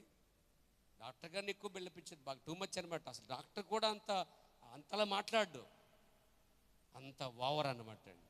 మన హాస్పిటల్ అలా తగలడిపోయాయి కూడా. కనీసం రెస్పెక్ట్ అవ్వదు, సహనంగా చెప్పదు, కుజా అంటే ఏదో కుక్కలతో ఉన్నట్టు కుక్కలే చదువుతూ ఉంటుంది. డాక్టర్ అయితే చక్కగా, మెల్లగా, నిదానంగా మాట్లాడతాడు. ఎంత తేడా ఉంది. ఇప్పుడు నరి చెప్పిన దానికన్నా ఎవరు చెప్పిన వింటాం మనం? అక్కడ పోతే డాక్టర్ దగ్గరికి వెళ్ళకుండా నా మాట ఏంది, నేను చెప్పింది చేయండి, అలా చేయండి, ఇలా చేయండి అంటే ఎక్కడో చోట కాస్త అనిపించినా కానీ ఎక్కడో రవ్వంతా అబ్బాయి ఇది కరెక్ట్ కాదు, మనం ఎవరిని సంప్రదించాలి, ఈ ఎంబడి కాదు, ఎంబీబీఎస్ కాదు, ఊరికే నర్సు మాత్రమే అని మనసులోకి వచ్చి మనకి వెళ్తాం, సరైన వ్యక్తిని సంప్రదిస్తాం. ఇప్పుడు అలాగనే ఈ ప్రజలందరూ ఆరాధిస్తున్న ఆరాధన, ఎవరికైతే ఆరాధిస్తున్నారో, ఎవరిని పూజిస్తున్నారో, ఎవరి కోసం ఇంత చేస్తున్నారో ఆ దేవతలందరూ, సకల దేవతలందరూ కట్టకట్టుకొని యెహోవా దేవునికి నమస్కారం చేయబోతున్నారటండి. Praise God. మనం ఎంత ధన్యులం ఆలోచించండి పేర. దీన్ని సిగ్గుపడక్కర్లేదు, ధన్యులమేను. దేవుని నామమున మహిమ కలుగాక. పౌలుడు సువార్త విషయంలో నేను సిగ్గుపడమని కానంటాడండి. మనం ఈ సువార్త విషయంలోను, ఈ సత్య విషయంలోను మనం సిగ్గుపడే వరకు ఉంటాకు వీలు లేదు. దేవుడు మన తల పైకెత్తిన దేవుడిగా ఉన్నాడండి. ఇదేదో క్రైస్తవత్వం అనేది, క్రీస్తు అనేది తక్కువ జాతికి, తక్కువ కులం చెందినది కాదండి. ఇది రాజు లేని మహారాజు, రాజ్యాల్ని గడగలనిచిన మహా గొప్ప చక్రవర్తి యేసుక్రీస్తు అండి. ఈయన సకల దేవతలకు నమస్కారం చేయబోతున్నారండి. కాబట్టి ఈ దేవతలు ఆరాధనలు అందరూ ఎక్కడ రావాలంటే పాప క్షమాపణ పొందాలి. ఆ దేవతలకే పాప క్షమాపణ ఇచ్చేవాడు, భిక్షం ఇచ్చేవాడు ఈయనండి. ఆ దేవతల్ని దేవుళ్ళు ఆరాధించేవాళ్ళు అందరికీ మరి ఆ కట్టంతటికి కూడా ఈయన ఒక్కడే మార్గము సత్యము జీవమైన వాడు, నా ద్వారా తప్ప ఎవరు పోరని చెప్పినటువంటి వాడు. దేవునికి స్తోత్రం కలిగాక, దేవునికి మహిమ కలిగాక. నేను చెప్పబోతున్న పేరు చూడండి. ఇలా ఈ పాప క్షమాపణ పోవడానికి వీళ్ళు విగ్రహాల చుట్టూ ఆ చుట్టూ ఈ చుట్టూ తిరిగి పాపాలు పోగొట్టుకున్నారు. కానీ కొబ్బరికాయ కొడితే పాపం పోదండి, పోదు. ఏదో గొర్రెను మేకనో కోడినిస్తే పాపం పోదు. అలా జరిగి ఉంటే యేసుక్రీస్తు లోకానికి వచ్చిన అవసరం లేదు. పాపమే పోవడానికి అదే మార్గం. అయితే కొంతమంది చేస్తే డబ్బులు గట్టా పెట్టి వాళ్ళే అందరికీ బోని పెడతా ఉంటారు అన్నమాట. అంటే 10 మందికి బోని పెడితే, 20 మందికి బోని పెడితే, 100 మంది బోని పెడితే పుణ్యం వస్తుంది అనుకుంటారు. రాదు. ఇవి మానవ కార్యాలు. మానవత్వం చేసే మానవత్వ విధానం వేరు, అది సొసైటీకి సహాయం చేసే విధానం వేరు. దానివల్ల పరలోకం కానీ పాపక్షేమం రెండు రావు. పరలోకం రాదు, పాపక్షేమం కూడా రాదండి. ఘనత వస్తుంది, అవార్డులు వస్తాయి, మెచ్చుకుంటారు ప్రజలు, వా అంటారు. దానివల్ల ఉపయోగం ఏమీ లేదు. అంటే మానవత్వంతో బట్టలు పెట్టడం, మానవత్వంతో భోజనం పెట్టడం, మానవత్వంతో సేవ చేయటం, మానవత్వంతో ప్రజల్ని ఆదుకోవటం అనేది ఒక సామాన్యత, మానవుడికి ఉన్నటువంటి గుణం. అది ఉండి తీరాలి కూడా. అయితే దానివల్ల మాత్రం పాపక్షమాపణ కానీ పరలోకం కానీ దొరకదు. ఒకవేళ అవే కరెక్ట్ అయి ఉంటే తిమోతి రాసిన మొదటి పత్రిక 1:15 ఎందుకు ఇలా రాయబడుద్ది అని అడుగుతున్నాను సంఘాన్ని. చెబుతారా?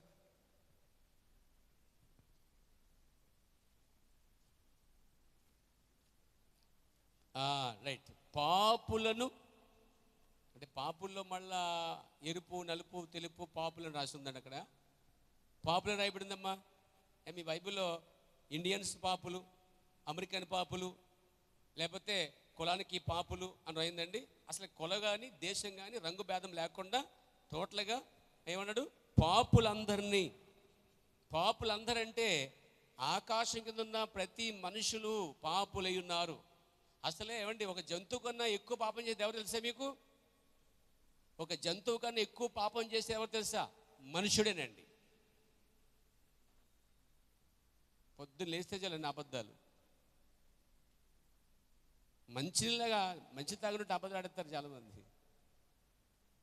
అడగకుండా కొంతమంది అబద్ధాలు ఆడుతూ ఉంటారు. అవతల అడగడం అయినా అబద్ధం ఆడతారు. అంత ధైర్యం, ఎంత భయంకరం. అంటే తీర్పు నిప్పులు మీదేసుకుని తెచ్చేసుకుంటున్నారు ఒకళ్ళు. అవసరమా? ఎందుకంట? సాధ్యమైతే తప్పించుకునే ప్రయత్నం చేయి. పాముల వల్లే వివేకులుగాను, పావుల వల్లే పరిశుద్ధులుగాను ఉన్న చెప్పే బైబిల్ చెప్తుంది కదా. జ్ఞానంతో తప్పించుకో, సాధ్యమైతే తప్పించుకో తప్ప నువ్వు వెళ్ళిపోయి పడిపోకూడదు. ఇప్పుడు సింహం మొత్తాన్ని తప్పించుకుంటూ వేరు, నువ్వు దానికి ఎదురు నోట్లో పెట్టడం వేరు. సింహం మొత్తం అంటే తప్పించుకుంటాం వేరు. సరే నువ్వేం చేస్తావు అని చెప్పి తలపెడతాం, తలపెడితే ఊరుకుంటుంది, కరెక్ట్ కుడుతుంది. సో పాపం అనేది వచ్చినప్పుడు పారిపోవడానికి యోసేపుని జ్ఞాపం చేసుకోండి. తప్పించుకోవడానికి పావు వల్లే వివేకుడిని ఉపయోగించండి. అందులో పడిపోకండి. దేవుడికి స్తోత్రం కలిగాక. పాపం ఎలాంటిదంటే వాడు చెప్తాడు ప్రవక్త, సాయిల్ గూళ్ళు లాంటిదంట. సాయిల్ గూళ్ళు లాంటిది. మూళ్ళు అక్కడ పెడతారు. సాయిల్ గూడు తెలుసా? మీరు రాత్రి టైంలో లైట్ వేసి చూడండి. పగల కన్నా రాత్రి లైట్ ఆపేసి దాని మీద లైట్ వేసి చూడండి, టార్చ్ లైట్ వేసి చూడండి. రకరకాల మల్టీ కలర్స్ కనిపిస్తాయి దాంట్లో. మల్టీ కలర్స్, నెట్ అనమాట. దాని ఏమంటారు ఇంగ్లీష్లో? నెట్ అంటారు. వీళ్ళు వెళ్తుంది, చక్కగా వెళ్తుంది అనమాట. డిజైన్ కూడా చాలా అందంగా ఉంటుంది, బాగుంటుంది కూడా. అది ఊసిపోక చేయదట పని.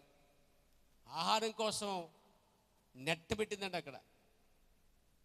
ఈ ఆకర్షించబడుతున్న దోమలన్నీ అదేదో భలే ఉందా టబేలు పడతాయంటే వెళ్ళి అది టబేలు వచ్చి జ్యూస్ లాక్కుని వెళ్ళేద్దంటండి. అలా ఏవైతే పడతాయో దాంట్లో అది ఆహారంగా దాన్ని చూసుకుని, దాని జ్ఞానం చూడండి ఎంత గొప్పదో. దాన్ని వేటాడి విధానం చూడండి. మూల ఎక్కడో పడుతుంది సాలిగూడు పంట. చక్కగా దోమలన్నీ పడతాయి దాంట్లో. పడి ఇంకా ఇరుక్కుపోతాయి, ఇంకా రావు. ఇలా ఉండిపోతాయి దాంట్లో, లాక్కుంటా పీక్కుంటాయి అనమాట. మెల్లగా వచ్చి టపిన్ లాగుతుంది, మొత్తం జ్యూస్ లాక్కుంటుంది. పాపము కూడా ఆకర్షమైందండి. అది రంగురంగులు పెట్టేది, మల్టీ కలర్ చూపిస్తాను నీకు. ఈ లోకం రంగురంగులతో కూడింది. ఈ లోకం యొక్క వాయిస్, ఈ లోకం యొక్క శబ్దం కూడా నీకు చాలా వినికిడి చాలా చాలా చాలా బాగా అద్భుతంగా అనిపిస్తూ ఉంటుంది, మధురంగా అనిపిస్తుంటుంది. చాలామంది రీల్స్ చూస్తూ ఉంటారు, చాలామంది ఈ మ్యూజిక్ వింటూ ఉంటారు, చాలామంది దేవుని పాటల కన్నా ఎక్కువ మనుషుడు ప్రపంచ సిద్ధపరిచిన దైవ పాటలు ఎక్కువ వింటూ ఉంటారు. దేనికి ఎక్కువ టైం ఇస్తున్నావు చూడు, దేనికి ఎక్కువ సమయం ఇస్తున్నావు చూడు.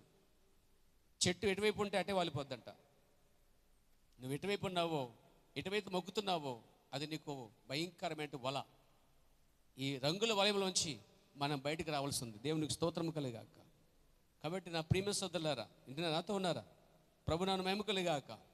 పాప క్షమాపణ ఎక్కడ ఉందంటే, అది ఎందుకు చెప్పాను, సిలువేయబడి పాతిపెట్టబడి తిరిగి లేచిన ఆ యేసు యొక్క రక్తం ఎక్కడ ఉందనుకుంటున్నారు?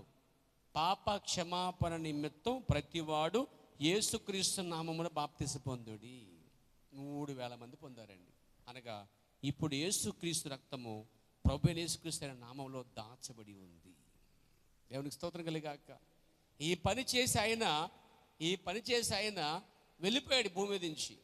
నేను చెప్పబోయేటువంటి ఆ కార్యం చూడండి పేరా, ఇంత మనం చదువుకున్న వాక్యాన్ని ముగించిన ఉన్నాను. దేవునికి స్తోత్రం కలిగాక. చూడండి, వీ హ్యావ్ ఏ మెడిటర్. మనకు ఒక మధ్యవర్తి ఉన్నాడట. ఇవన్నీ చేసి ఆయన ఏం చేస్తాడో తెలిసి ఆయన మన పక్షాన్ని విజ్ఞాపన చేస్తున్నాడు బైబిల్ చెప్తుందండి. చదువుతా రోమిల రాసిన పత్రిక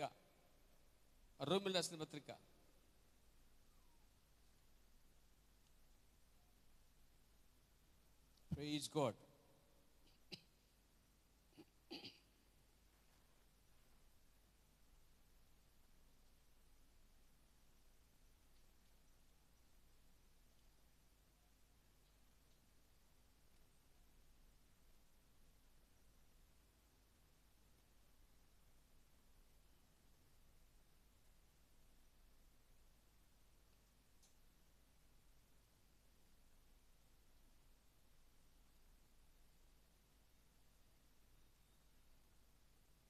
ఎనిమిదో అధ్యాయము 26వ వచనమండి. అటువలే ఆత్మయు మన బలహీనతను చూచి సహాయం చేయుచున్నాడు. ఎలా అనగా మనం ఉత్తమగా ఎలాగో ప్రార్థన చేయవలెనో తెలియదు కానీ వచ్చినప్పుడు సఖ్యం కానీ ములుగుతో ఆ ఆత్మ, చూడండి, ఆత్మ తానే మన పక్షమున విజ్ఞాపన చేయుచున్నాడు. అంటే ఈ కార్యం ముగించిన తర్వాత, ఆయన వెళ్ళిపోయిన తర్వాత ఇంకా ఆయన ఏం చేస్తాడంటే, మనము ఒక మధ్యవర్తిని కలిగి ఉన్నామన్నాడు. ప్రవర్తి కాలంలో మనకు ఒక మధ్యవర్తి ఉన్నాడట. We have a mediator. చూడండి, లాయరు ఈ యొక్క కేసుని, ఆ ఇద్దరి మధ్య లాయర్ ఒక మధ్యవర్తిగా ఉంటాడు. అటు నేరం చేసిన వాడికి ముద్దాయికిని మరి ఆ మనిషికి మధ్యవర్తిగా ఉంటాడు లాయరు, అవునా కదా? అలాగే ఒక ఏజెంట్ మధ్యవర్తిగా ఉంటాడు, రెస్పాన్సిబిలిటీ కలిగి ఉంటాడు. అలాగే క్రికెట్ ఆడేటప్పుడు లేకపోతే వాలీబాల్ ఆడినప్పుడు అక్కడ ఒక అంపైర్ అనే వ్యక్తి ఉంటాడు. అతడు మధ్యవర్తి. ఆ ఆటను గెలిపించడమా ఓడించడమా, ఆటను నిర్ధారణ చేయటం అనేది ప్రజలకి ఆ ఆటకి మధ్యవర్తిగా అంపైర్ ఉండి అతడు దాన్ని నిర్ధారణ చేస్తూ ఉంటాడు. అలాగునే మనకి దేవునికి మధ్య ఒక మధ్యవర్తి మనకు అవసరమై ఉన్నాడండి. దేవునికి స్తోత్రం కలిగాక. ఈ మధ్యవర్తి ఎప్పుడు ప్రారంభించాడు ఈ కార్యం అంటే, 3 సంవత్సరాలు ఆయన భూమి జీవించి చనిపోయి పాతి పెట్టబడి తిరిగి వచ్చిన తర్వాత ఆయన ఈ భూమి మీదకి తనలో ఉన్న పరిశుద్ధాత్మని భూమి మీద పంపించాడు. ఒక మాట చెప్పాలంటే, ఆకాశమందు యెహోవాగా ఉన్నాడు.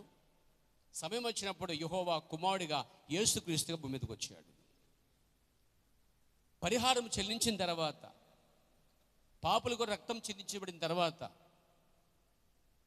ఆ తర్వాత భూమిని మీదున్న సంఘాన్ని నడిపించడానికి ఆత్మ విడిచిపెట్టి ప్రధాన యాజకుడిగా ఆయన తన రక్తం, ప్రజల రక్తం తీసుకొని యాజకుడు ఎలాగెళ్తాడో ఆయన కూడా ప్రవేశించి మన వైపున, మన పక్షమున అక్కడ విజ్ఞాపన చేస్తాడండి.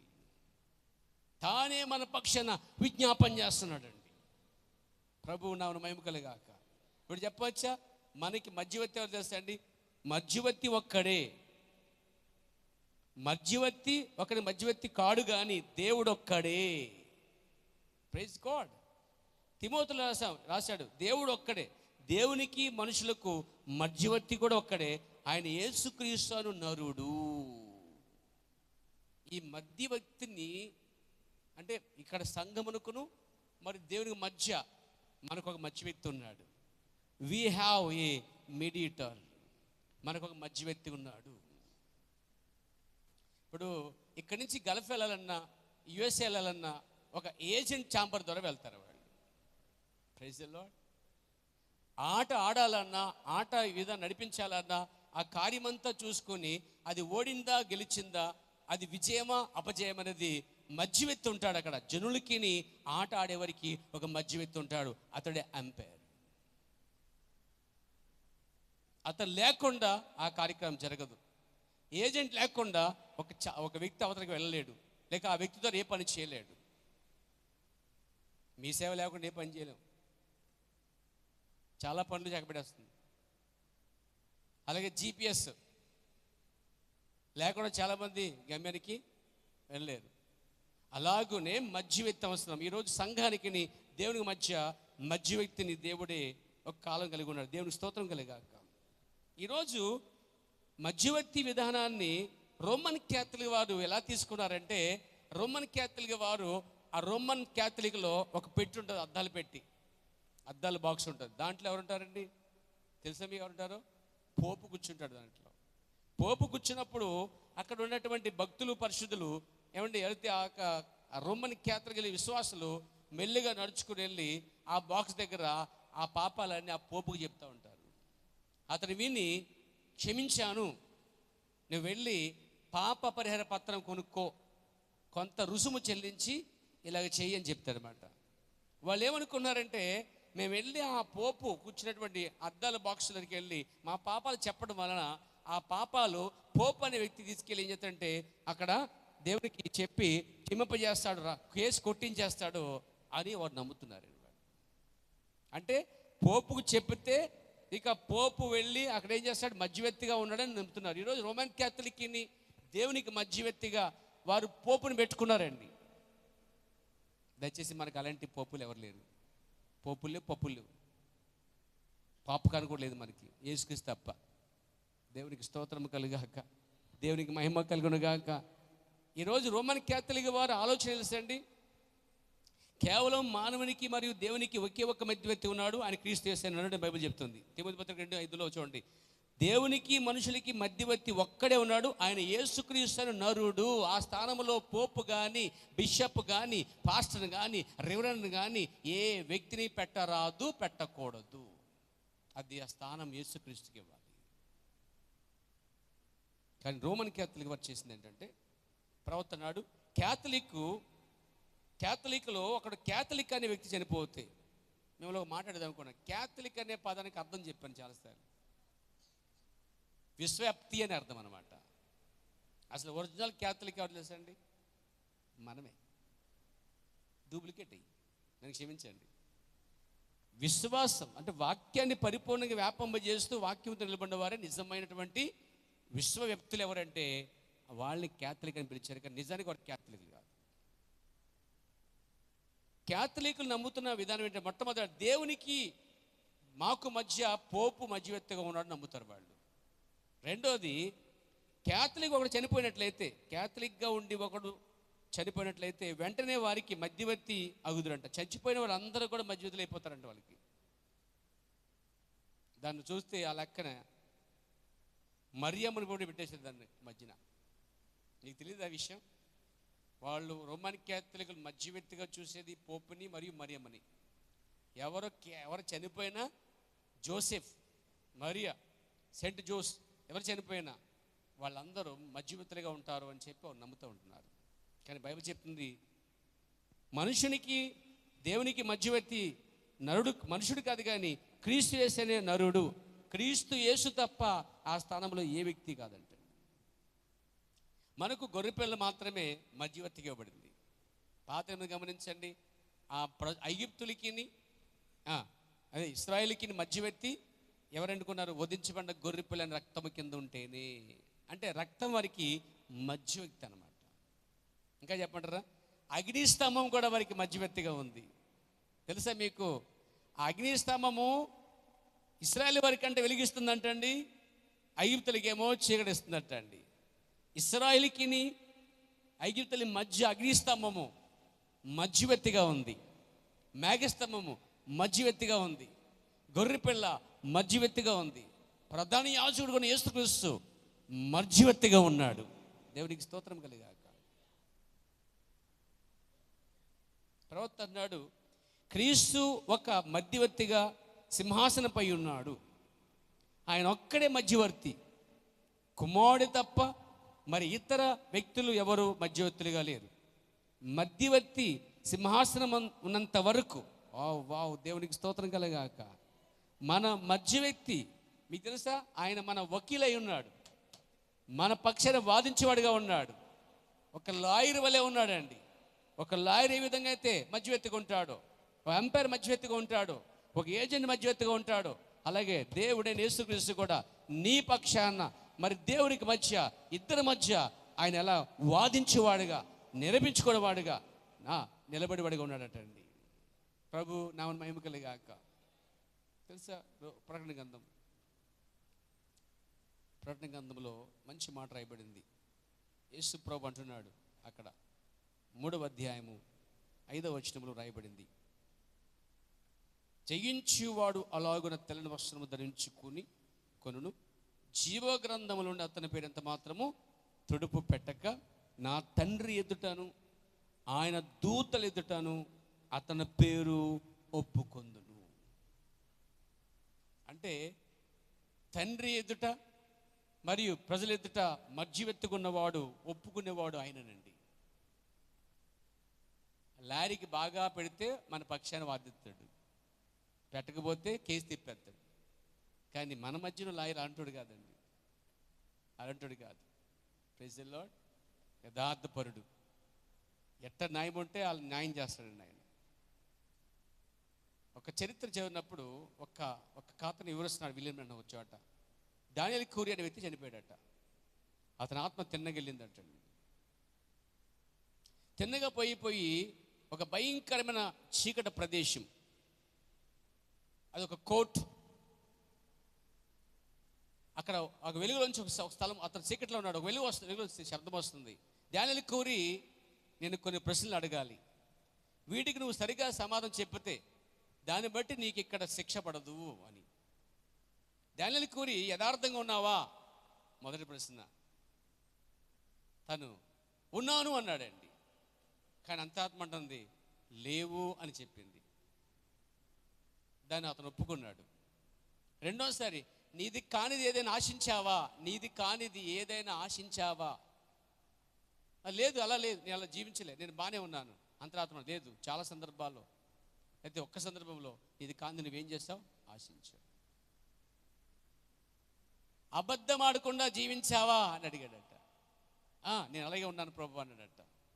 లేదు, అంతరాత్మ అబద్ధం ఆడావు, ఒక్కటి అబద్ధం ఆడావు. యథార్థంగా జీవించిన పరిస్థితి వచ్చింది. వెంటనే ఒప్పుకున్నాడు అనమాట.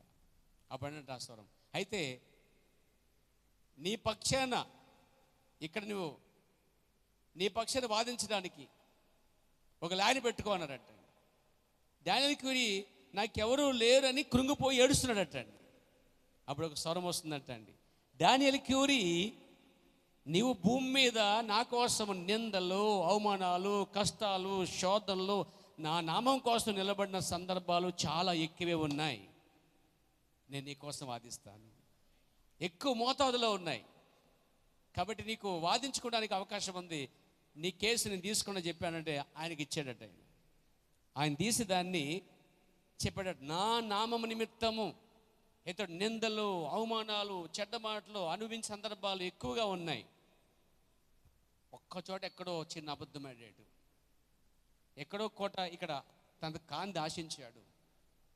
అది నిజమే. కానీ వాటికన్నా ఎక్కువ విస్తారముగా తను నిలబడిన సందర్భాలు ఎక్కువ ఉన్నాయని చెప్పగానే అతన్ని కేసు కొట్టేశారంటండి. దేవునికి స్తోత్రం కలిగాక, దేవునికి మహిమ కలిగాక. అలా నీకు ఎక్కువగా ఉన్నాయో లేవో చూసుకోవాల్సిన అవసరం నీకు ఉంది. మనం చనిపోయిన వెంటనే వెళ్ళిపోయేది అక్కడ తెలుసండి, విమర్శ న్యాయపీఠ మీద నిలబడతామని పౌలు అంటున్నాడండి. చదువుతారా వాక్యం చూద్దాం. దేవునికి స్తోత్రము కలుగును గాక, ప్రభువు నామన మహిమ కలుగును గాక. మన యాజకుడి కోసం మాట్లాడుకుంటున్నాం, మన యాజకుడి గురించి చెప్పుకుంటున్నాం. ఆయన మన పక్షాన ఉన్నాడు, మన వాదిస్తున్నాడు, వకీలు వలె ఉన్నాడు, మధ్యవర్తిగా ఉన్నాడు. దేవునికి స్తోత్రం కలుగా. చదువమ్మా 2వ కొరింథీ పత్రిక 5వ అధ్యాయం 10వ వచనం.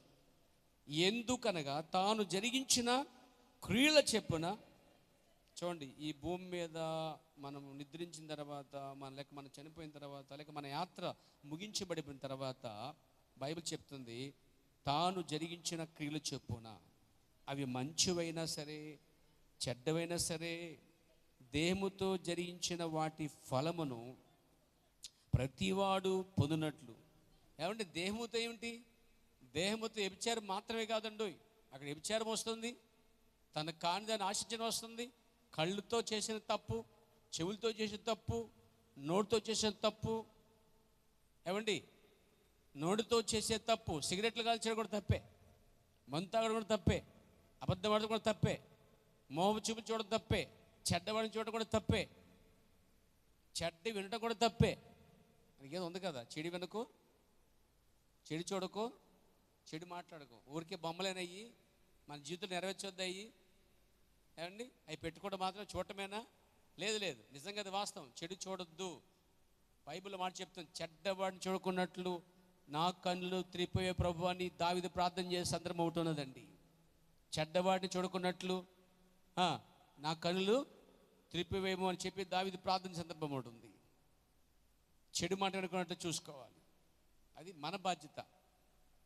ప్రైజ్ ది లార్డ్, దేవునికి స్తోత్రం కలిగాక. చదవమ్మా.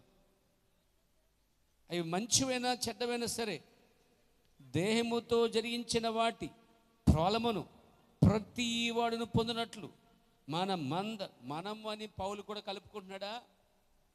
చెప్పాలి. తను కలుపుకుంటున్నాడు. అంటే సేవకుడైనా సరే, స్వార్థకుడైనా సరే, సేవకుడి కుటుంబమైనా సరే, పెద్దలైనా సరే, విశ్వాసులైనా సరే, కొత్తవారైనా పాతవారైనా, క్రీస్తుని అంగీకరించిన రక్షకుడిగా స్వీకరించిన వారందరూ కూడా మనమందరము క్రీస్తు న్యాయపీఠం ఎదుట ప్రత్యక్షము కావలేను. దానియేలు కోరి పరిస్థితి అదే, రేపు నీ పరిస్థితి అదే, నా పరిస్థితి అదే. రేపు మరణం తర్వాత మనం ఒక చోటకు వెళ్ళి ఆ న్యాయపీఠం, క్రీస్తు న్యాయపీఠం అది. దానియేలు కోరి అక్కడే ఉన్నాడు. క్రీస్తు అన్నాడు, నీకు నేను న్యాయం చేస్తాను. దానికి కారణం ఏంటంటే, ఎక్కువ శాతము క్రీస్తు వాక్య నిమిత్తం నువ్వు పోరాడిన సందర్భాలు కనిపిస్తున్నాయి. కొన్ని సాక్ష్యాధారాలు ఉన్నాయి. నీ పక్షాన్ని వాదించడానికి ఎక్కువ శాతము నీకు, ఇంచుమించుగా నీకు ఎక్కువ మోతాదులో న్యాయం జరిగే అవకాశం ఉంది. అది రివర్స్గా ఉంటే, అదే రివర్స్గా ఉండి తప్పులు ఎక్కువ ఉండి 2-3 కార్యాలు ఉంటే మాట్లాడలేదంటే న్యాయం అనేది జరగదు. ఒక విషయం చెప్పనా, హిజ్కియా రాజు ఉన్నాడు బైబిల్లో. హిజ్కియా రాజు యెషయా వచ్చాడు, చనిపోతావా నువ్వు, దేవుడు చెప్పాడు అన్నాడు. మరణాన్ని ప్రకటించి వెళ్ళిపోయాడు. ఇక హిజ్కియా రాజు ఇలా తిరిగి గోడ వైపున ఏడుస్తూ ప్రార్థన చేస్తున్నాడు, ప్రభువా నేను నీ సన్నిధిలో యథార్థంగా ఉన్నానని నన్ను జ్ఞాపకం చేసుకో. ఆయన జ్ఞాపకం చేసుకోవడానికి మన జీవితము ఆయనలో ఉందేమో చూడండి. ఆయన జ్ఞాపకం చేసుకోవడానికి హిజ్కియా అన్నాడంటే ఆయన సన్నిధిలో యథార్థంగా ఉన్నాడు కాబట్టి చెప్పగలుగుతున్నాడు, ప్రభువా నీ సన్నిధానంలో ఎంత యథార్థంగా ఉన్నానో, సత్యం చెప్పాను, నీతిగా బ్రతికాను, ఎలా జీవించాను నీవే ఎరుగుదువయ్యా, నాకు న్యాయం చేయ ప్రభువా అని అడుగుతున్నాడు. దేవునికి స్తోత్రం కలిగాక. ఇంకా కొన్ని పనులు మిగిలిపోయి ప్రభువా, వాటిని కూడా నీ నిమిత్తం నేను ముగించవలసి ఉంది, నాకు కొంత ఆయుష్ ఇవ్వాల్సిన అవసరం ఉంది ప్రభువా అని అడిగాడు. ఏమంటే దేవుడు మాట ఇచ్చాక తీసుకుంటాడు? అసలే ఏమన్నా మాట్లాడండి, మరి ఇక్కడ తీసుకున్నాడు చెప్పరేంటండి? దేవుడు మాట మార్చేవాడు కాదు, మనసు తిప్పుకునేవాడు కాదంట ఆయన. కానీ ఒక్క విషయంలో మాత్రం ఆయన మనసు తిప్పేసుకుంటాడండి.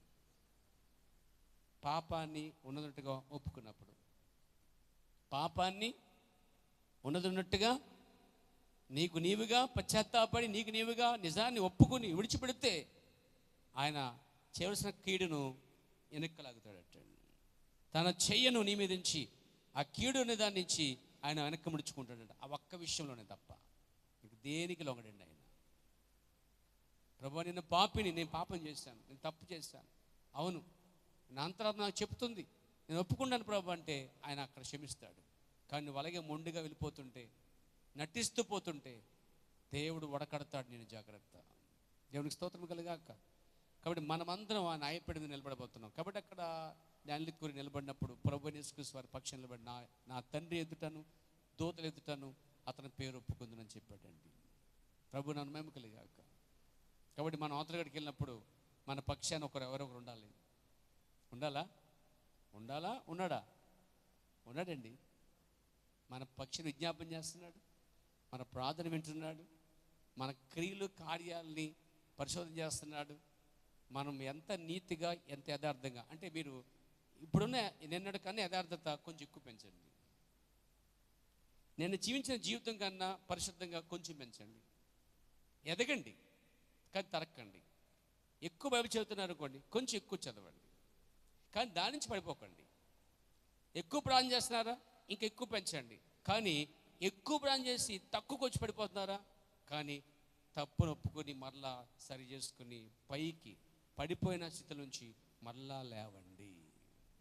నీ ఏ విషయాల్లో పడిపోయావో, కింద పడిపోయావో అలాగే ఉండిపోద్దు. కానీ నువ్వు పైకి నిలబడి ఇంకా కొంతకాలం ఉంది కాబట్టి సంపూర్ణము చెయ్యి, బలంగా నిలబడు, దేవుని కోసం నిలబడు, కొంత యథార్థంగాను దేవుని కోసం ఎక్కువ మోతాదులో ఎక్కువ నువ్వు సంపాదించు.